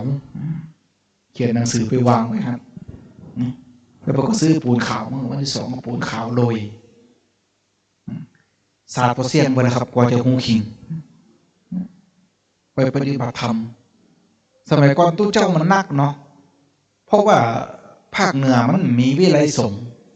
ลำปูนก็มีลำปางก็มีครับเชียงรายก็บ่มีเขาก็แห่กันไปเฮียนเชียงใหม่หมดปฏิบัติธรรมเตื้อ600 ตนนะครับผม600 รูปเข้าแถวตักของกินนี่ปอดโถเกือบ2 ชั่วโมงกว่าจะถึงคิวเฮาเนี่ยนะครับยิ่งปี1ปี2เนี่ยผมยังเป็นเนนอยู่ครับผมถึงคิวเฮาไปตักนี่เลยก็กระดูกตุ๋นฟักใส่ไก่นะถึงเฮายังเลยก็บอกฟักไก่ตู้เจ้าตักไปหมดมั่มมึกไว้ในใจเดี๋ยวเราก็อยู่ปี3ซาวมาเลยกูจะเป๊กคือพอถึงปี3เป๊กขึ้นมาอย่างนี้ตักของกินตามพรรษาอยู่เฮาอยู่พรรษา1อยู่ถึงคิวเฮาก็เลยกระตุนบอกฟักไก่หายเหาะต้องมีการร้องเรียนถึงมหาลัยครับว่าขอให้แบ่งโต๊ะตู้เจ้าโต๊ะ1โต๊ะเนนโต๊ะ1โต๊ะตู้เจ้าพรรษา5 ถึง 10โต๊ะ1โต๊ะตู้เจ้าพรรษา1 ถึงพรรษา4โต๊ะ1อันตู้เจ้าพรรษา1บ่ได้ปะไก่ละจะปะกะแกบ่ฟักแบ่งกันไปหลายๆที่น้อยตักอาหารใส่บาตรฉันกันห้ามอ่านหนังสือพิมพ์ทำไมก่อนมันมีโทรศัพท์หรอครับมี Facebook มีไลน์มียังห้ามอ่านหนังสือพิมพ์ห้ามจดบันทึกเพื่อนบอกว่าเดี๋ยวสติจะฟุ้งกรรมฐานจะแตกมันจะเป็นความฟุ้งซ่านอุทธัจจะกุจจะเฮ้ยอยู่กับพองยุบอย่างเดียวผมว่ามันจะมีไผเนี่ยได้อยู่กับพองยุบทั้งวันกำหนดอิริยาบถใหญ่และอิริยาบถย่อยครูก็ให้รู้ว่าครูเหยียดก็ให้รู้ว่าเหยียดนี่เป็นกรรมฐานกราบสติปัฏฐานต้องลงอย่างหุ่นยนต์จึกแตะพื้นนี่ผมก็ไปถามอาจารย์กรรมวาจาผมว่าหลวงพ่ออยู่วัดหลวงพ่อก็แย่ๆกันครับเวลาโยมมานิมนต์ท่านอาจารย์รถมาฮับแล้วเนอะเดี๋ยวเนอะพองหนอยุบหนอห้องเนนมาเนี่ยพับผ้าหนอพับผ้าเสร็จเรียบแล้วนะ เปิดประตูหนอเปิดประตูหนอเปิดประตูหนอขวาก้าวออกหนอซ้ายก้าวออกหนอกว่าจะถึงรถมันไปตันฉันเพลอย่างเนี้ยผมไปฟังธรรมะของหลวงปู่ทิชนัทหันท่านบอกว่าการปฏิบัติธรรมเนี่ยคือการกำหนดที่สติมีสติเมื่อใดก็ปฏิบัติธรรมเมื่อนั้นปฏิบัติธรรมอย่าให้เสียการงานปฏิบัติธรรมอย่าให้เสียการงานหลวงพ่อพุทธทาสบอกเลยว่าการทำงานคือการปฏิบัติธรรมตอนนี้ผมไปสร้างศูนย์วิปัสสนาของผมไปซื้อที่แห่ง8 ไร่อยู่หน้าวัดธรรมพระสบายวันก่อนไปกราบหลวงพ่อพระอาจารย์ชายแดนเจ้าคณะจังหวัดธรรมยุทธก็บอกหลวงพ่อครับผมขออนุญาตไปแปลงศูนย์วิปัสสนาหน้าวัดธรรมพระสบายเนอะครับเพื่อนก็บอกเอามาขอทำไมอ่ะมันเป็นธรรมยุทธ์ครับเดี๋ยวเพื่อนจะว่าผมไปแปลงตัดหน้าเพื่อนอ๋อไม่มีทางเขาสร้างมาก่อนเราเป็น100 ปีจะไปตัดหน้าเขาได้ไงขอเมตตาหลวงพ่อไปเอาศูนย์ผมกำเตอเป็นศูนย์วิปัสสนาผมหลวงพ่อชายแดนท่านเมตตามากเลยเดี๋ยวไปมีอะไรให้ไปที่วัดธรรมพระสบายนะขาดเหลืออะไรไปที่ธรรมพระสบายนะวันก่อนผมก็เข้าไปวัดธรรมพระสบายไปกราบเจ้าอาวาสเปิ้นไปบอกเปิ้นหลวงพ่อครับผมมาแปลงศูนย์วิปัสสนาหน้าวัดหลวงพ่อนะครับผมไปกราบเจ้าคณะจังหวัดธรรมยุทธ์มันละพระอาจารย์ชายแดนว่าขาดเหลืออะไรก็คือมาขอที่หลวงพ่อเนี่ยแล้วก็อารมณ์ดีนะใครหัวเปิ้นดีมาอยู่ด้วยกันมาอยู่ใกล้ๆกันจะได้มีเพื่อนนี่ผมว่าทุกเจ้าเฮาถ้าแบบแบ่งแยกแค่อย่างเนี่ยอยู่ไหนก็ม่วนครับอยู่ไหนก็ม่วนผมเนี่ยผมอยากปลูกต้นไม้หลวงพ่ออยากเอาต้นอะไรวัดผมมีเยอะผมเพาะไว้เยอะมากเอาไปปลูกเดี๋ยวจะไปดูให้น้ำใจตัวเจ้าเฮานี่สุดยอดนะครับถ้าเอาสามัคสมานสามัคคีกันเนี่ยผมไปแปลงอยู่ปุ่นผมตั้งใจจะขึ้นเป็นศูนย์วิปัสสนาสไตล์ผมเกือบหมดเวลาละยังไม่ได้เข้าเนื้อหาเท่านั้นเนี่ยยังไม่ได้เข้ากรรมฐาน4เท่านั้นนะอันนี้เกริ่นนำไป1 ชั่วโมงครึ่งผมจะสร้างศูนย์วิปัสสนาตามสไตล์ผมคือไผ่เข้าไปในหั่นนะครับไปปฏิบัติธรรมตามอัธยาศัยตัวเก่าไผ่ไข้ปองไข้ยุบก็ไปนั่งปองนั่งยุบคนเดียวไผ่ไข้พูดโทธรรมโมสังโฆก็ไปนั่งภาวนาคนเดียวเอาเลยไผ่ไข้ได้สไตล์ไหนเอาเต็มที่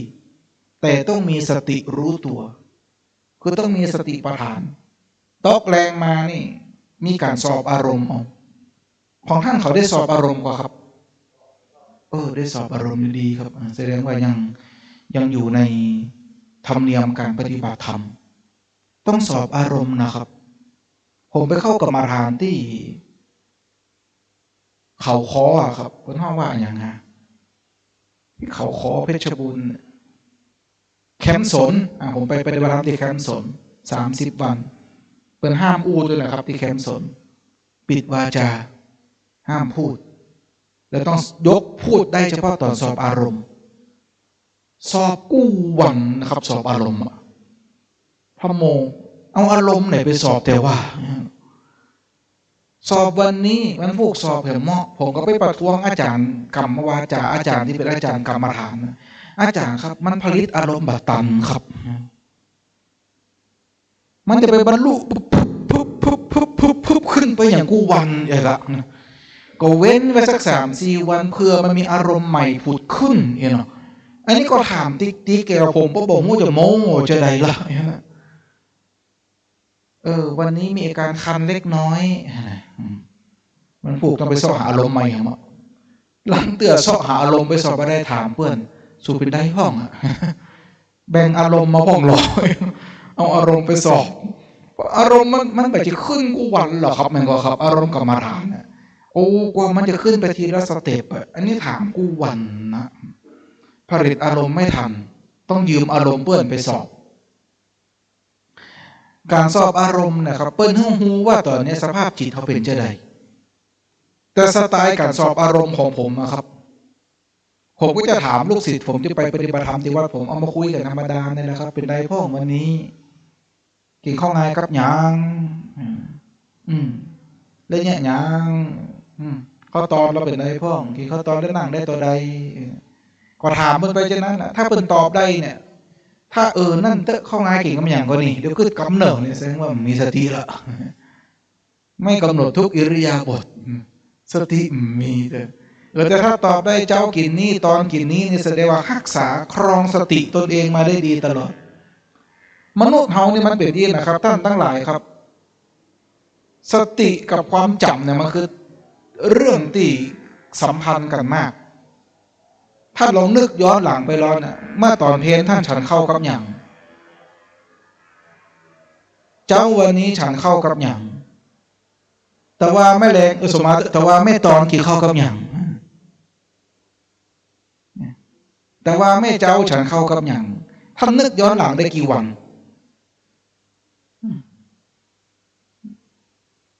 ของผมนี่จะสำรวจร่างกายผมบ่มีเตียงนอนเหมือนเพิ่นเนาะผมจะนอนด้วยผ้าฟูกแล้วก็เอาผ้าปูแบบปักหลักมุมอะครับปูธรรมดาเนี่ยปูไว้เพื่อจะลองว่าคืนนั้นเนี่ยจิตใจเฮากระสับกระส่ายกระวนกระวายก็ถ้าตื่นมาแล้วผ้าห่มอยู่ตีผ้าปูอยู่ตีหมอนอยู่ตีนี่ใช่คืนนั้นบ่ผ่านคืนนั้นบ่ผ่านจิตใจกระวนกระวายคุ้มตัวเก่าบ่ได้ถ้าตื่นเจ้ามาแล้วผ้ายังอยู่เหมือนเดิมหมอนเหมือนยังอยู่เหมือนเดิมเนี่ยนะเฮานอนนิ่งแสดงว่าจิตเฮานิ่งจิตเฮาสงบถ้าคืนใดบ่ฝันเลยเนี่ยตื่นเจ้ามาบ่หูเลยเนี่ยแต่คืนบ่ฝันอย่างเลยเนี่ยแสดงว่าจิตไม่นิ่งแสดงว่าจิตท่านบ่นิ่งแต่ถ้าท่านตื่นมาแล้วโอ้แต่คืนฝันเรื่องนี้จากนั้นก็มาฝันเรื่องนี้จากนั้นก็มาฝันเรื่องนี้โอ้แสดงว่าสมาธิสูงเพราะจำได้หมดเพราะนักวิทยาศาสตร์เพิ่งบอกว่ามนุษย์เราเนี่ยฝันกันทุกวันและฝันกันทุกคืนคนที่จำมาได้เลยมีสองอย่างหนึ่งมันมีสมาธิสองมันฝันนักลำไปนอนบ่หลับฝันหันคืนหูตื่นเจ้ามาเรื่องอย่างเป็นเรื่องอย่างบ่หูสำรวจตัวเก่านะครับสำรวจตนเองว่าเขาเป็นยังไงยิ่งเขาเป็นพระสงฆ์องค์ข้าเจ้าเนี่ยครับต้องสำรวจตนเองให้ดีอันตรายมากอันตรายของพระสงฆ์เขามีอย่าง3 ส 4 สนะครับครูบาอาจารย์สอนไว้อันตรายของพระหนึ่งก็คือสตรีมาเมื่อไรพังเมื่อนั้นเปิงว่าพระเจ้าเป็นยกไปเป็นข้อหนึ่งเลยนะครับสิกขาบทที่เกี่ยวกับมีหญิงเนี่ยครับมีเกือบ30-40สิกขาบทนะครับ217ข้อเนี่ยเยอะมากตึกว่าก่อนพระพุทธเจ้าจะตายครับเปิ้นนึกพระอานนท์ถามอานนท์เธอจะถามมาอย่างเกี่ยวกับเรื่องอย่างเธอถามมาเลยตราโคตรจะดิปานแล้วนะพระอานนท์เลือกถามเรื่องอย่างครับเรื่องไม่ยิงนะครับโอ้พระพุทธเจ้าไม่ยิงพระพุทธเจ้าจะให้ทุกเจ้าวางตัวกับผู้หญิงจะใดดีพระพุทธเจ้าบอกเลยว่าไม่เห็นเป็นดีโอ้ไม่ยิงตั้งหลังนี่จะไปน้อยใจด้วยนะบัดเดี๋ยวนี้ถ้ามีไม่ยิงนี่มันได้กินข้าวพระเจ้ามันใส่บาตรไปพอคนไปวัดกลางภาษาเนี่ยนะถ้า60 คนนั่นแหละไม่ยิง59พระเจ้าคนพระอาจารย์ห้ามได้เป็นพระอาจารย์ก็ถ้าจำไปเขียมเนาะเขียมนะพระเจ้าบอกไม่เห็นเป็นดีที่สุดพระอานนท์ถามถ้ามันจำเป็นต้องหันแล้วก็อย่าพูดห้ามคุยจะไปกระสอบกระแสะคุยกันกระจกแจ๊กบดีพระอานนท์ยังเต๊กต่อทำนะแล้วถ้าจำเป็นต้องคุยแล้วห้ามคุยเกิน6 กรัมโดมันจะหูเรื่องเลยวะห้ามคุยเกิน6 กรัมอะไปไหนมาไม่ออกมดพอดีปิดเขาวัดเลยมด6 กรัมละมันจะไปหูเรื่องกันวะเนี่ยพระอานนท์ก็ถามต่อแล้วถ้ามันจะเกิน6 กรัมแล้วเนี่ยจะไหน จงเจรจาอย่างมีสตินี่ก็ครับอูใดครับแต่ต้องมีสติแล้วคือวางใจก็ไปออกจะได้หลวงพระอานนท์ถามนะคือเธอมองมาตุคามคือผู้หญิงเนี่ยคนใดที่อายุเท่าแม่คือมองเป็นแม่คนใดที่มีอายุเท่าป้าก็คือมองเป็นป้าคนใดที่มีอายุเท่าน้องคือน้องมองเป็นน้องคนใดมีอายุเท่าเปื้อนก็คือมองเป็นเปื้อนนี่ถ้ามองเป็นญาติแบบนี้จิตอกุศลจะได้บ่เกิดขึ้นพระเจ้าเป็นสอนนี่ขนาดก่อนตายเลยเนี่ยถามประโยคนี้ไปเลยพระอานนท์เนี่ยเรื่องนี้สำคัญมาก1 สตรี2 สตังค์นี่2 สตังค์อันตรายมากมันบ่เข้าภัยออกภัยแต่ว่าผมว่านะถ้าเราทำเป็นระบบอะถ้าเราทำดีอะมันก็เป็นยังวัดผมเนี่ยมันมีกรรมการวัดผมเป็นวัดตั้งใหม่เนาะบ่มีกรรมการครับสตังค์ทั้งหมดของวัดอะครับตัวเจ้าเป็นกรรมการกันเองนี่บริหารกันเองไงครับมีวิทยาวัจกร3 คนคนแรกก็เมื่อศรัทธาคัดเลือกกันมา1 คนคนที่2คนขับรถผมเนี่ยคนที่3ตัวเจ้าคัดมา1 คนนี่วิทยาวัจกร3 คนมาตรวจสอบบัญชีการเงินจะเบิกเงินวัดทุกวันที่27ครับเนี่ยวันนี้เนี่ยเบิกเงินวัดนี่วันนี้เพิ่งเบิกเพิ่งจ่ายไปเนี่ยลูกหนี้ทั้งหมดเจ้าหนี้ทั้งหมดนะครับสัก3 โมงเนี่ยมันถึงมารออยู่หน้าสำนักงานทันละเฉพาะวันนี้ของเดือนมกราคมเนี่ยครับจ่ายไป740,000วัดเล็กๆครับรายจ่ายเดือนละ740,000เพิ่งจ่ายไปนะครับจ่ายผมว่าทำโรดเป็นทำบัญชีมาวิทยาวัจกร3 คนตรวจเรียบร้อยผมอนุมัติเซ็นไปตามนั้นเบิกเงินออกธนาคารมาจ่ายไปตามนั้นจ่ายทุกเดือนอย่างเงี้ยครับทุกเดือนทำอย่างเงี้ยครับสิ้นปีมาก็สรุปงบดุลประจำปีเมื่อสภามาตรวจสอบได้ว่าเขาจ่ายเงินอะไรอย่างไปพ้องไปบริจาคที่ใดระบบ e-donation นี่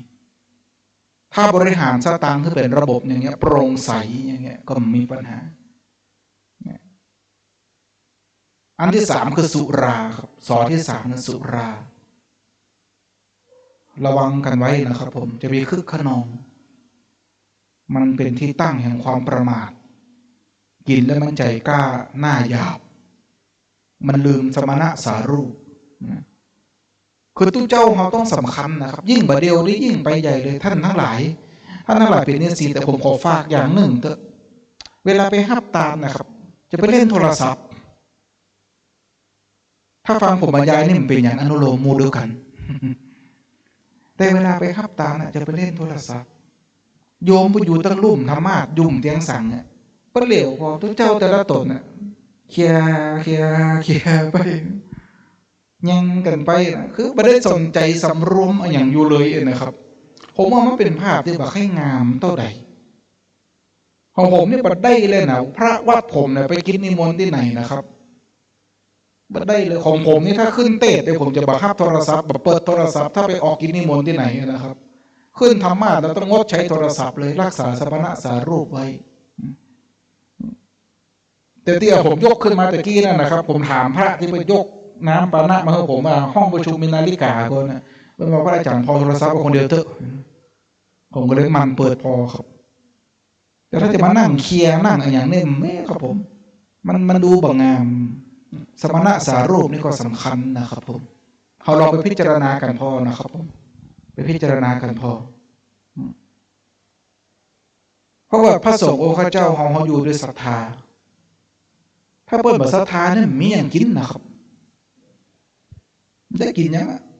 ยิ่งวัดผมสมัยครับบัได้บิณฑบาตศรัทธามาส่งเข้าวัดอดกินไปจะนั่นแหละครับผมหน้านี่ก็จ้อประกาศครับตึ้งบุญจากลงมากูวัดนะครับศรัทธาบางทีก็โหดเกินไปนะครับจอประกาศล่วงมาส่งก็มีนะลูกหมูก็บะใส่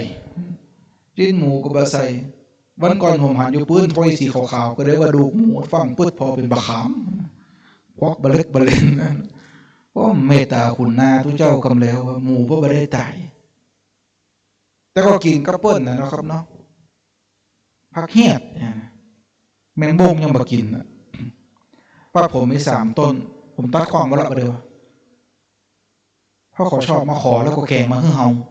กลัวเป็นบาปแกงแล้วแกงทุกเจ้าให้ถ้วย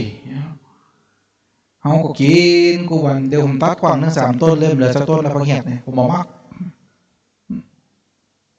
แต่ชีวิตเราเนื่องด้วยผู้อื่นทำตนให้เป็นคนเลี้ยงง่ายนี่ก็สำคัญนะครับเรื่องมากก็บดีเนาะชีวิตตัวเจ้าเป็นอย่างนี้ครับประเดี๋ยวนี้โลกโซเชียลมันดังวันนี้โยมผมที่เชียงใหม่นี่ผมไปกินอาหารที่ร้านอาหารญี่ปุ่นร้านมารุโกะที่หน้าวัด7 ยอดจังหวัดเชียงใหม่โอ้ร้านญี่ปุ่นเลยโอ้ยเข้าไปแล้วผมก็ฟังกินเนาะกว่าถ่ายรูปได้แต่ดราม่าหาพระกินชูชิไปร้านอาหารญี่ปุ่นถามว่ามันผิดพระวินัยก็ผิดก็ท่านทั้งหลายไปกินอาหารญี่ปุ่นเนี่ยครับที่มันมีปลาดิบอ่ะกินกับอะไรอย่างเงี้ยที่มันเขียวๆนั่นแหละขึ้นหูดังจืดๆนั่นแหละวาซาบิกับซอสแต่ผมบอกให้มากตัวใดมันขึ้นหูดังนะปุ๊บโอ้ตาผมก็ไปฉันอันนี้ข้าวหน้าปลาไหลไปกินที่เขามากกูเองแหละฟังกินครับไปถึงแล้วก็สั่งฟังกินใช้เวลาชั่วโมงเดียวอิ่มปอจะกินน้อยกว่านั้นก็เสียดายหัวละ800-900ก่อนมันคิดถึงบุฟเฟ่กินน้อยก็เสียดายตังค์สั่งมาติ๊กกินแล้วออกกว่าบนท้ายลูกแต่ว่าไปเนอะกับตัวเจ้าตนนิมนต์ด้วยเปิ้นหาว่ายิงหาเหมาะนี่ไปก็กลัวบอกเปิงหน้าบุญกับผมไปกินมีไผแขกไปยังมาแต่พอเขาไป11 โมงเนาะสถาเพิ่นเลิกกินข้าวเที่ยงผมก็ออกจากร้านมาละนี่ไปฉลองศรัทธาเปิ้นเพราะเปิ้นศรัทธาไว้จากนั้นนี่ดังนั้นเวลาเขาอยู่กับศรัทธาพระสงฆ์องค์พระเจ้าเฮาแห่งอันหนึ่งที่เขาต้องตระหนักไว้ก็คือขนบธรรมเนียมประเพณีอยากจะฝากเฮาตั้งหลายไว้เนาะตัวเจ้าประเทศไทยต้องเป็นพระ3 in 1พุทธก็ได้ผีก็ได้พราหมณ์ก็ได้แต่เขาต้องให้น้ำหนักพุทธมากกว่านะให้น้ำหนักพุทธมากกว่าบางคนไม่เป็นพราหมณ์แห่จนผ้าเหลืองเนี่ยก็จะแบบมีค่านี่ต้องระมัดระวังไว้นะครับผม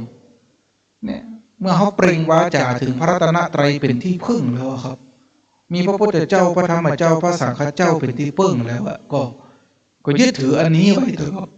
ยึดถืออันนี้ไว้บางทีมันเสียหายไปถ้าเฮาปากันทำลายตู้เจ้ายังไปไหว้ผีครับแล้วเขาจะไหว้เฮาไปยังครับนี่สมมานะครับไผ่อยู่นี่ที่เป็นร่างทรงนะอันนี้ผมอู้ตามซื่อเนาะผมไปป้าตู้เจ้าเจียงไฮ้ตนนึงนะครับเป็นร่างทรงอีกว่ะสู่ผีลงอ่ะตู้เจ้าสู่ผีลงครับผีเข้าสิงตู้เจ้าใดอ่ะ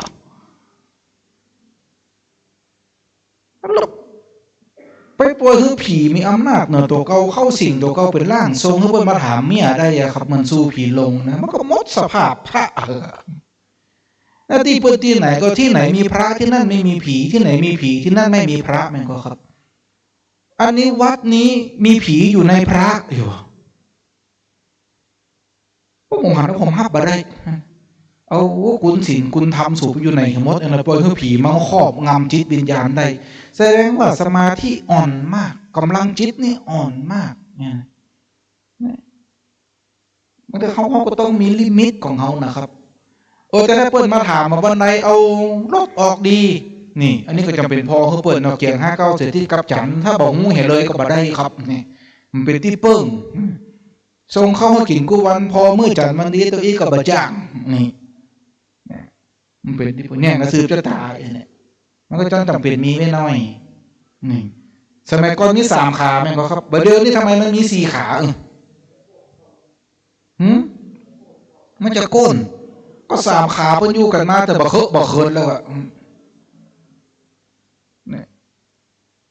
บ่เดี๋ยวนี้มันมากลายเป็น4ขาไปจะได้รุ่นผมก็ยังเป็น3ขาอยู่นะไม่กังจะตาเนี่ยบ่เดี๋ยวนี้กลายเป็น4ขาไปแล้วนี่เขาจะอธิบายเพิ่นว่าจะได้นี่4ขานี่คืออะไรเนี่ยโอ้สมัยก่อนเพิ่นอธิบายแล้วไม้กั้ม3ขานั่นก็คือพระไตรลักษณ์ที่รักษาเขาอยู่อนิจจังทุกขังอนัตตาอีหรอแบบก็เป็นไม้4ขานี่จะห้องว่าจะได้นี่มันคือธาตุ4อีกแปลงไปดีๆแคมน้อยก็มี5ขาแล้วอันนี้มันเบญจขันธ์เหรอมีวางวัดอุตริเอา6ขาพ่องอันนี้มันก็คืออายตนะเนอะเนี่ยเดือน4 มงคลจะแปลง37ขาเพราะอันนี้มันคือโพธิปักขิยธรรมคือแปะแม่ไปติ๊กๆเองเนี่ยแล้วหูก็เข้าไปเลยมันคือไอ้หยังไอ้เนี่ยตุงนี่มันลูกตั้งใดมารุ่นผมมันจะมีนะครับจ้อนี่ก็มันจะมีนะครับนี่มีเตียนตั้งบนเห็นเล่มเตียนจะตาได้ยาวต่อตัวคือเตียนก้าคิงบ่เดินลองเอาเตียนไปจุดพอละครับนี่อันที่ปักตั้งบนทำไมสนั่นปันปืนแล้วเตียนก้าคิงไปอยู่ไหนครับบ่เดินเอาไปปักตั้งใดเอาไปแจงพุ่นเหียนานมันก็แล้วมันเต้าก้าคิงคิงนี่แปลว่าเต้าตัวแม่นบ่ครับคนจะสืบเจ้าตาสูงต่อได้เปิ้นแปลงไฟสูงต่ออันยาวต่ออันเปิ้นเฮาว่าเตียนค่าคิงคือเตียนเต้าตัวคนสืบบ่เดินนี่มาปักเบิ่นปอกไม้สางยาวคืบเดียวไผมาตัวต่ำอีห่านี่ครับการเปลี่ยนแปลงทางวัฒนธรรมไปอย่างนี้ครับอธิบายกันจะได้ดีในฐานะที่เขาเป็นวิทยาลัยสงฆ์ตุงนี่มันมาเมื่อใดนี่มีอยู่4แจงบ่เดียวสัมหายนะครับมจรเฮาก็เหมือนกันบ่ได้กับมจรเฮาครับมจรเกือบกุฏิครับเวลามีขบวนแห่เนี่ยมีขบวนถือตุงไปตัวนี้นะครับเนี่ยตกคืดกันหมดเพราะอันหยังครับตุงเปิ้นเอาไว้ปักไว้เป็นตี้ครับเพิ่นจะขึ้นมาตือนำขบวนไปอ่านพอตำหาไหนก็ได้ครับท่านพระครูอภิวัตนิรันดร์วัดศาลานะครับเพิ่นเขียนเรื่องตุงไว้จัดดีครับนี่ของตุงคือเพิ่นปักครับพอเวลาขบวนเสด็จไปไหนเลยครับก็ปักตุงไว้แต่ประเดี๋ยวนี้มันถ้ามีงานถือขบวนตุงนำหน้าอีกแล้วนี่มาสัก10 ปีมาเนี่ยครับผมที่เริ่มมีการเทศน์มหาจารย์แล้วก็บอกว่าการทศพรเป็นของคนเกิดปีชวดหิมปานเนี่ยเป็นของเกิดปีฉลู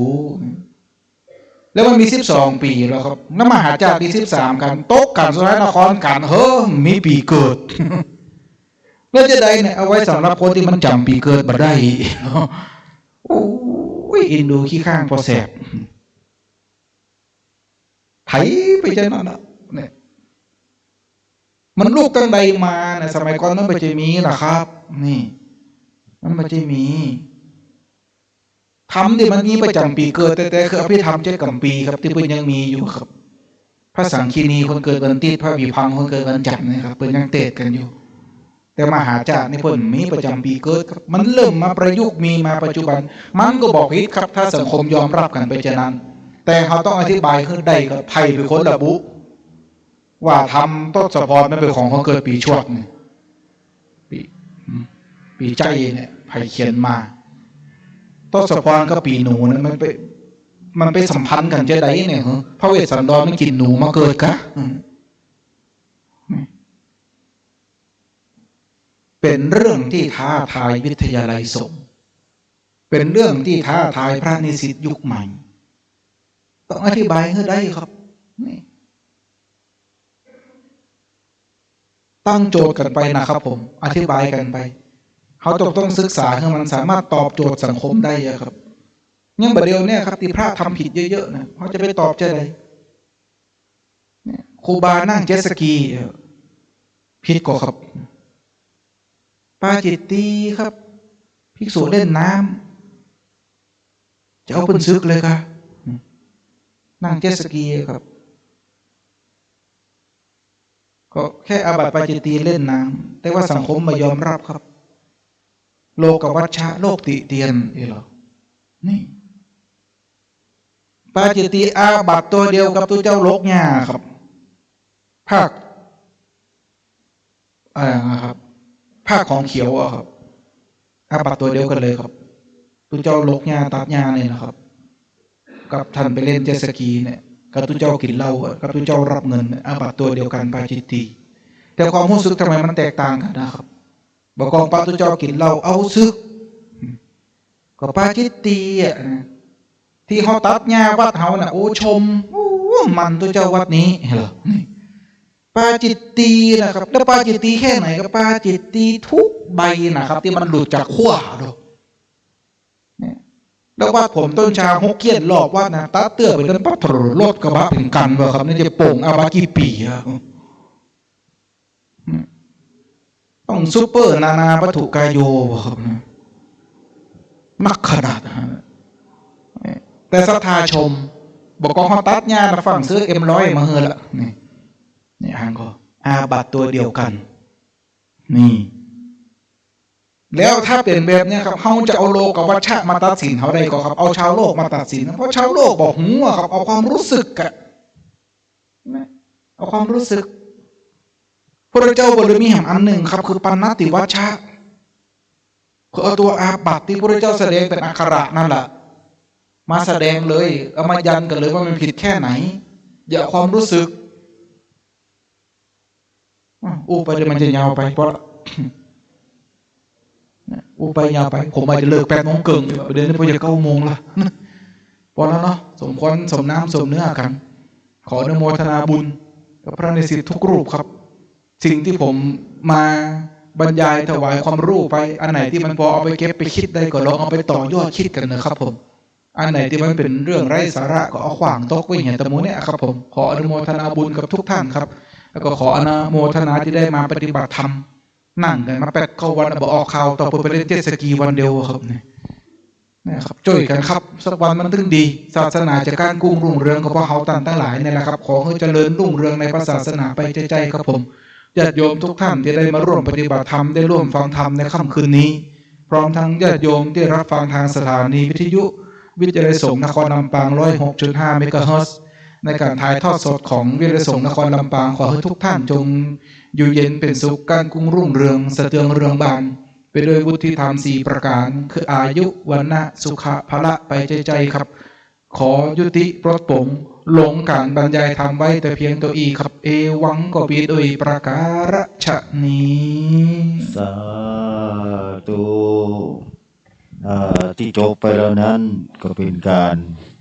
บรรยายธรรมะและก็เรื่องราวสาระดีๆจากพระอาจารย์พระมหาอินทวงศ์อิสระพานีด็อกเตอร์เจ้าอาวาสวัดพระธาตุศรีมงคลตำบลปะตันอำเภอแม่ทะเปิ้นก็ได้มาผมคนหนึ่งนะครับเป็นนิสิตคนหนึ่งที่ได้ศึกษาได้เรียนกับเปิ้นในเทอมนี้ที่ว่าวิชาธรรมะประยุกต์เนาะเปิ้นก็มีประสบการณ์มากมายหลายเยอะแยะขนาดครับขนาดอินเดียไปวันพรุ่งนี้จะเป็นเตื้อที่40แล้วคณิตสอนยังไม่ได้ไปซักเตื้อกันแล้วผมมีโอกาสซักเตื้อกันเนาะพระอาจารย์ให้ได้ไปตัวพระอาจารย์ซักเตื้ออยู่ครับเนาะสำหรับคืนนี้ก็พอเวลาพระอาจารย์ก็หู้ใจดับก็ปล่อยเจ้าหน่อยอีกเนาะก็ลำดับต่อไปก็ขอนิมนต์พระธนวัฒน์อภิรโข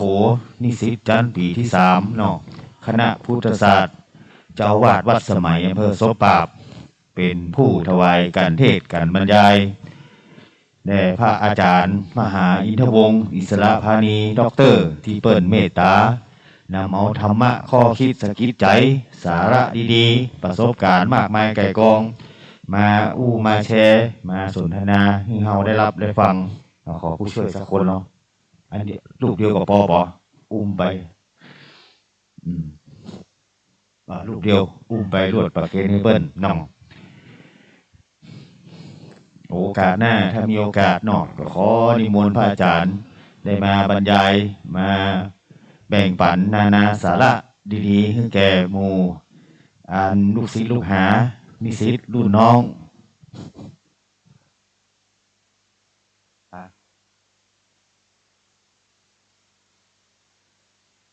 แม่นะครับ เพราะว่าเปิ้นเป็นอาจารย์บรรยายพิเศษเนาะของอันวิไลสงฆ์ละพูนเนาะตอนนี้ก็มาเป็นอาจารย์บรรยายพิเศษของลำปางเหมือนกันเนาะโอเคครับ ครับผมก่อนที่จะได้อนุโมทนาขอฝากพระนิสิตทุกรูปว่าต่อหน้าฝากท่านอาจารย์พระครูสุตตะชยาพรไว้เลยว่านิสิตมจรที่เป็นตู้เจ้านะครับท่านอาจารย์พระครูครับ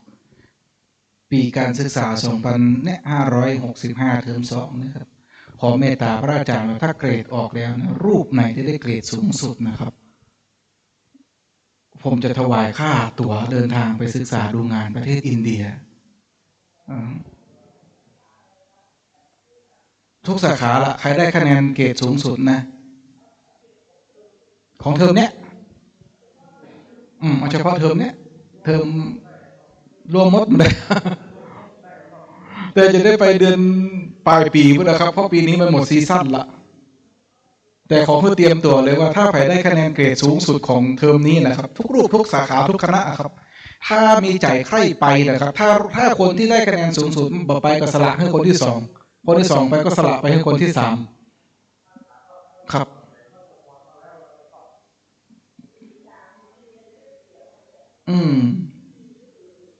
โอ้โหเนี่ยเอาของเทอมเนี้ยเทอม2ปี2565ถ้ามาได้ 4.00 เท่ากันจับฉลากไปเอาไป1คนเอาเกรดสูงสุดปี1ปี2ปี3บ่ต้องเอา GPA นะครับบ่ต้องเอาเกรดเฉลี่ยรวมอันมันจะเสียเปรียบคนที่เขาเรียนมาหรือคนที่กำลังขึ้นมาเพราะว่าไอ้ปี3ปี4เนี่ยมันจะโดนฐานมันก็ครับเกรดเฉลี่ยรวมเอาของเทอมเดียวเทอมเนี่ยนะครับถวายทุกอย่างครับทั้งไปทั้งกับค่าใช้จ่ายทุกอย่างรวมทั้งพ็อกเก็ตมันนี่ที่จะใช้ในประเทศอินเดียด้วยครับผมนะครับผมถวายไปทุกปีครับปีละ2รูป3รูปแต่มจรลำพูนของก็คือโควต้าเป็นรูปหนึ่งปีนี้มาคือมจรลำปางทำรูปหนึ่งนะครับผมแต่ลำพูนนั้นผมจะบอกว่าถ้านิสิตในมจรลำพูนไผ่สอบบาลีได้กี่ตนจับฉลากไปผมจะเอาคนที่สอบบาลีได้ในปีนั้นไปนะครับแต่ถ้าของลำปางบาลี4ใครมีใครสนใจต้นไหนนักเอาเกรดสูงสุดเนี่ยใครได้เกรดสูงสุดนะครับผมของปีการเทอม2ปี2565เฉพาะพระภิกษุสามเณรนะครับสามเณรก็ได้ตู้เจ้าก็ได้ครับคฤหัสถ์ไม่นับนะเฉพาะพระภิกษุสามเณรก็นิมนต์ไปนะครับผมนิมนต์เฮียนปีนี้ขั้นสอบเอาคนใดนะครับกึดถึงพระพุทธเจ้ากึดถึงข้อ4กึดถึงต้นโพไว้นะครับจะปาไปผมจะไปอินเดียทุกปีก็ปีละ 3-4 ครั้งปาญาติโยมไปยมวันพูกนะครับมีโยมไป40 คนครับผมไปบรรยายพุ้นแล้วก็แต่ซีซั่นปีนี้มันหมดแล้วครับเพราะเลยจากนี้ไปมันฮ้อนเพิ่นจะไปกันละถ้าอินเดียร้อนคือร้อนมากครับมันมีแมลงวันมีฝุ่นเยอะก็จะไปเฉพาะช่วงฤดูหนาวนะครับแล้วจะไปเปิดซีซั่นใหม่ประมาณเดือนพฤศจิกาครับอย่างเช่นปีนี้ผมไปวันที่11พฤศจิกาเริ่มต้น11พฤศจิการอบแรก4ธันวารอบ2 29มกรารอบ3แล้วก็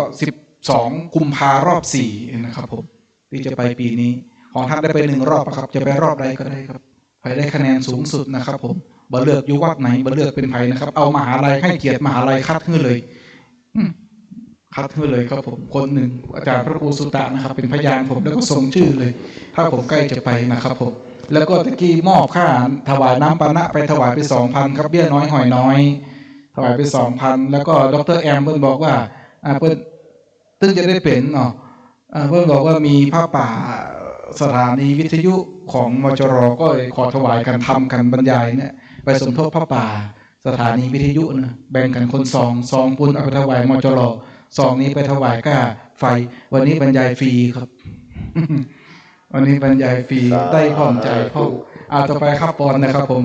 อิชิตังปฏิตังตุมหังคิปะเมวะสมิจฉตุสัพเพปูเรนตุสังกปาจันโทปนรโสยะถามณิโชติระโสยะถาสัพพิติโยมาเตวันตรายโยอายุวโนสุขังภะลังสาธุนิมนต์พระนิสิตกับพระอาจารย์พร้อมกันผมพรรษา24นะครับใครแก่กว่านี้ห้ามกราบผมจะเป็นบาปมีแล้วครับนุ่มมดครับผมพอหน้ากว่าสีเหลือผมทั้งนั้นโอ้ถ้าเอาปอกันนี่ได้กะครับผมนิมนต์พระภิกษุสามเณร กราบพระอาจารย์หนึ่งกราบหนึ่งกราบสองกราบสามต่อไปก็อุบาสกอุบาสิกาเป็นผู้กราบพระอาจารย์กราบหนึ่งกราบสองกราบสามสาธุครับพระอาจารย์คณิสอนมีลุ้นนะครับพระครูเป็นพยานนะครับเนี่ย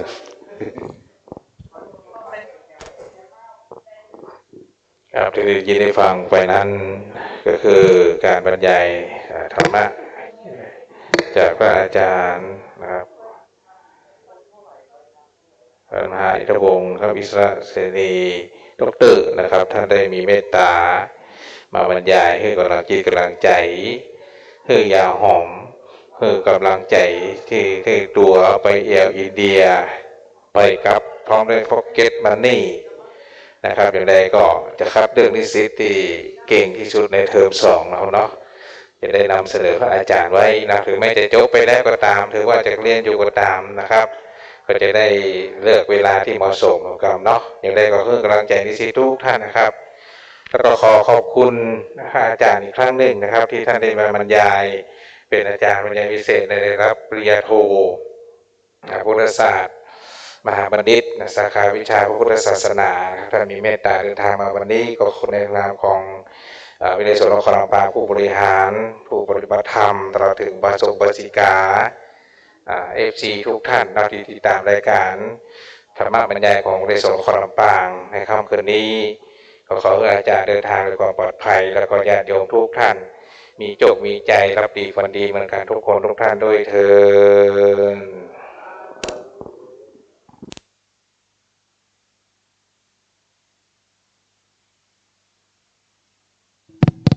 นิมนต์พระนิสิตกราบลาพระพร้อมกันอะระหังสัมมาสัมพุทโธภะคะวาพุทธังภะคะวันตังอภิวาเทมิสวากขาโตภะคะวตาธัมโมธัมมังนามัสสามิสุปฏิปันโนภะคะวะโตสาวกสังโฆสังฆังนามามิสาผู้มันเจ้าบ่พอมันมีเวรมันมีไปบิณฑบาตแค่2กลุ่มเหลือกลุ่ม1กับกลุ่ม2เนี่ยกลุ่มหลวงพ่อขอรับผิดชอบดีกว่าพ่อพวกมันเจ้านี่ทำวัดเจ้าแล้วก็บัดได้ปฏิบัติแล้วนี่เนาะ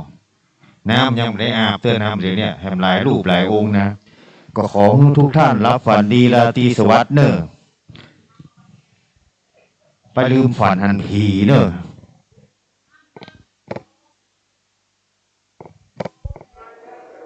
สำหรับค่ำคืนนี้เนื้อญาติโยมต่างบ้านต่างจองเนาะก็คงจะอิ่มเอมกับการได้สดับรับฟังพระธรรมเทศนาซึ่งครูบาอาจารย์ถือว่าเป็นพระมหาเถระนะพระอินทร์ปกติใจจื่อใจฉายาในการจัดรายการว่าพระอินทร์ธรรมะจากพระอินทร์ก็คืออาจารย์พระมหาอินทรวงศ์ซึ่งท่านเป็นครูบาอาจารย์ที่มีความรู้ความสามารถจบห้ำเฮียนต่างปริยัติก็จบถึงเป็นมหาปรริญญาธรรมตัวเนาะจบนักธรรมตัวแล้วก็จบวิทยาลัยสงฆ์จนจบปริญญาเอกซึ่งหลายสาขาด้วยการที่เพิ่นห้ำเฮียนมาศรัทธาญาติโยมครั้งก่อนที่ได้หู้จักกันก็จากการที่เป็นพระนักเผยแผ่พระพุทธศาสนาของจังหวัดลำปางได้จัดเวลาได้มอบเวลาให้ครูบาอาจารย์เปิดจัดรายการโดยการกับกลุ่มเครือข่ายพระนักจัดรายการของจังหวัดลำปางโดยเมตตาของหลวงพ่อท่านพระจินดารัตนาพรเจ้าคณะจังหวัดลำปางหัวหน้าทีมนะเผยแผ่ก็คือท่านอาจารย์พระมหานพดลสุวรรณเมธีเจ้าคณะอำเภอวังเหนือท่านก็ได้เป็นประธานทรงเผยแผ่ของจังหวัดลำปางก็ได้มาจัดรายการอยู่ด้วยกันปรากฏว่าตังศรัทธาญาติโยมที่ฟัง ทำจากพระอินทร์เนาะหรือว่าท่านอาจารย์พระมหาอินทรวงศ์นี้ก็ได้ติดตามเป็นแฟนรายการล้นหลามโทรไปหาเปิดเวลาเปิดออกอากาศเยอะแยะมากมายวันนี้ท่านก็ได้เมตตามาบรรยายเหมือนกับว่าได้มาพบปะกับพระภิกษุสงฆ์องค์เนรครูบาอาจารย์ที่เปิดปฏิบัติธรรมก็สไตล์สบายวันนี้เนาะเปิดก็เล่าเรื่องไปหลายเรื่องหลายราวสตาการเป็นพระสงฆ์องค์สังฆเจ้าในพุทธศาสนาในศาสนาของพระสัมมาสัมพุทธเจ้านั้นมีภาระธุระอยู่สองเรื่องด้วยกันก็คือคันธธุระและก็วิปัสสนาธุระส่วนที่แตกแขนงไปเป็นเรื่องราวต่างๆในการห้ามการเรียนปริยัติที่ทำแผนกสามัญ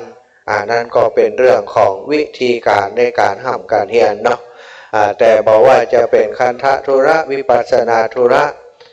ซึ่งเป็นธุระที่พระพุทธองค์ได้ทรงตรัสไว้แล้วแต่ใครจะเลือกห้ามเลือกเรียนแบบไหนหรือว่าจะเอาทั้งสองรูปแบบในวิทยาลัยสงฆ์ของเราก็ยึดถือเอาสองรูปแบบนี้มาประพฤติมาปฏิบัติศรัทธาบาละต่างใดต่างหนึ่งปริยัติก็ห้ามก็เฮียนส่วนปฏิบัติก็ป้อมเปงกันเพราะว่าการจะเป็นเนื้อนาบุญนั้นเราจะมามีความรู้ด้านเดียวนั้นบ่ได้เนาะก็ต้องอาศัยความรู้ถึงปริยัติถึงปฏิบัติถึงปฏิเวทปฏิเวทนั้นก็ใครจะได้นักได้น้อยก็แล้วแต่ปุญญาบารมีแต่การป้อมเปงการสั่งสมบุญนั้นเป็นสิ่งที่จะต้องทำวันนี้สถาญาติโยมทั้งหลายก็ได้สั่งสมบุญด้วยการสุสังละปะเตปัญญาเราได้ฟังน้ำฟังธรรมเกิดสติปัญญาเกิดปัญญาขึ้นกับตนกับตัวได้เตือนจิตสกิดใจตัวเก่าจากการที่ได้ฟังน้ำฟังธรรมตลอดทั้งวันที่มีครูบาอาจารย์มาแบ่งปันให้สถาญาติโยมเอาธรรมะมาเป็นบรรณาการช่วงตอนกลางวันหลังจากบิณฑบาตกลับมาแล้วโอ้ดีใจพบปะกับอีพ่ออีแม่ทั้งหลายมาจากหลายที่หลายแห่งบ่นึกบ่ฝันว่าจะมากันนักกันหลายอย่างที่หานแต่เจ้าเนาะพี่น้องทางบ้านนากวางทางบ้านนาฟาน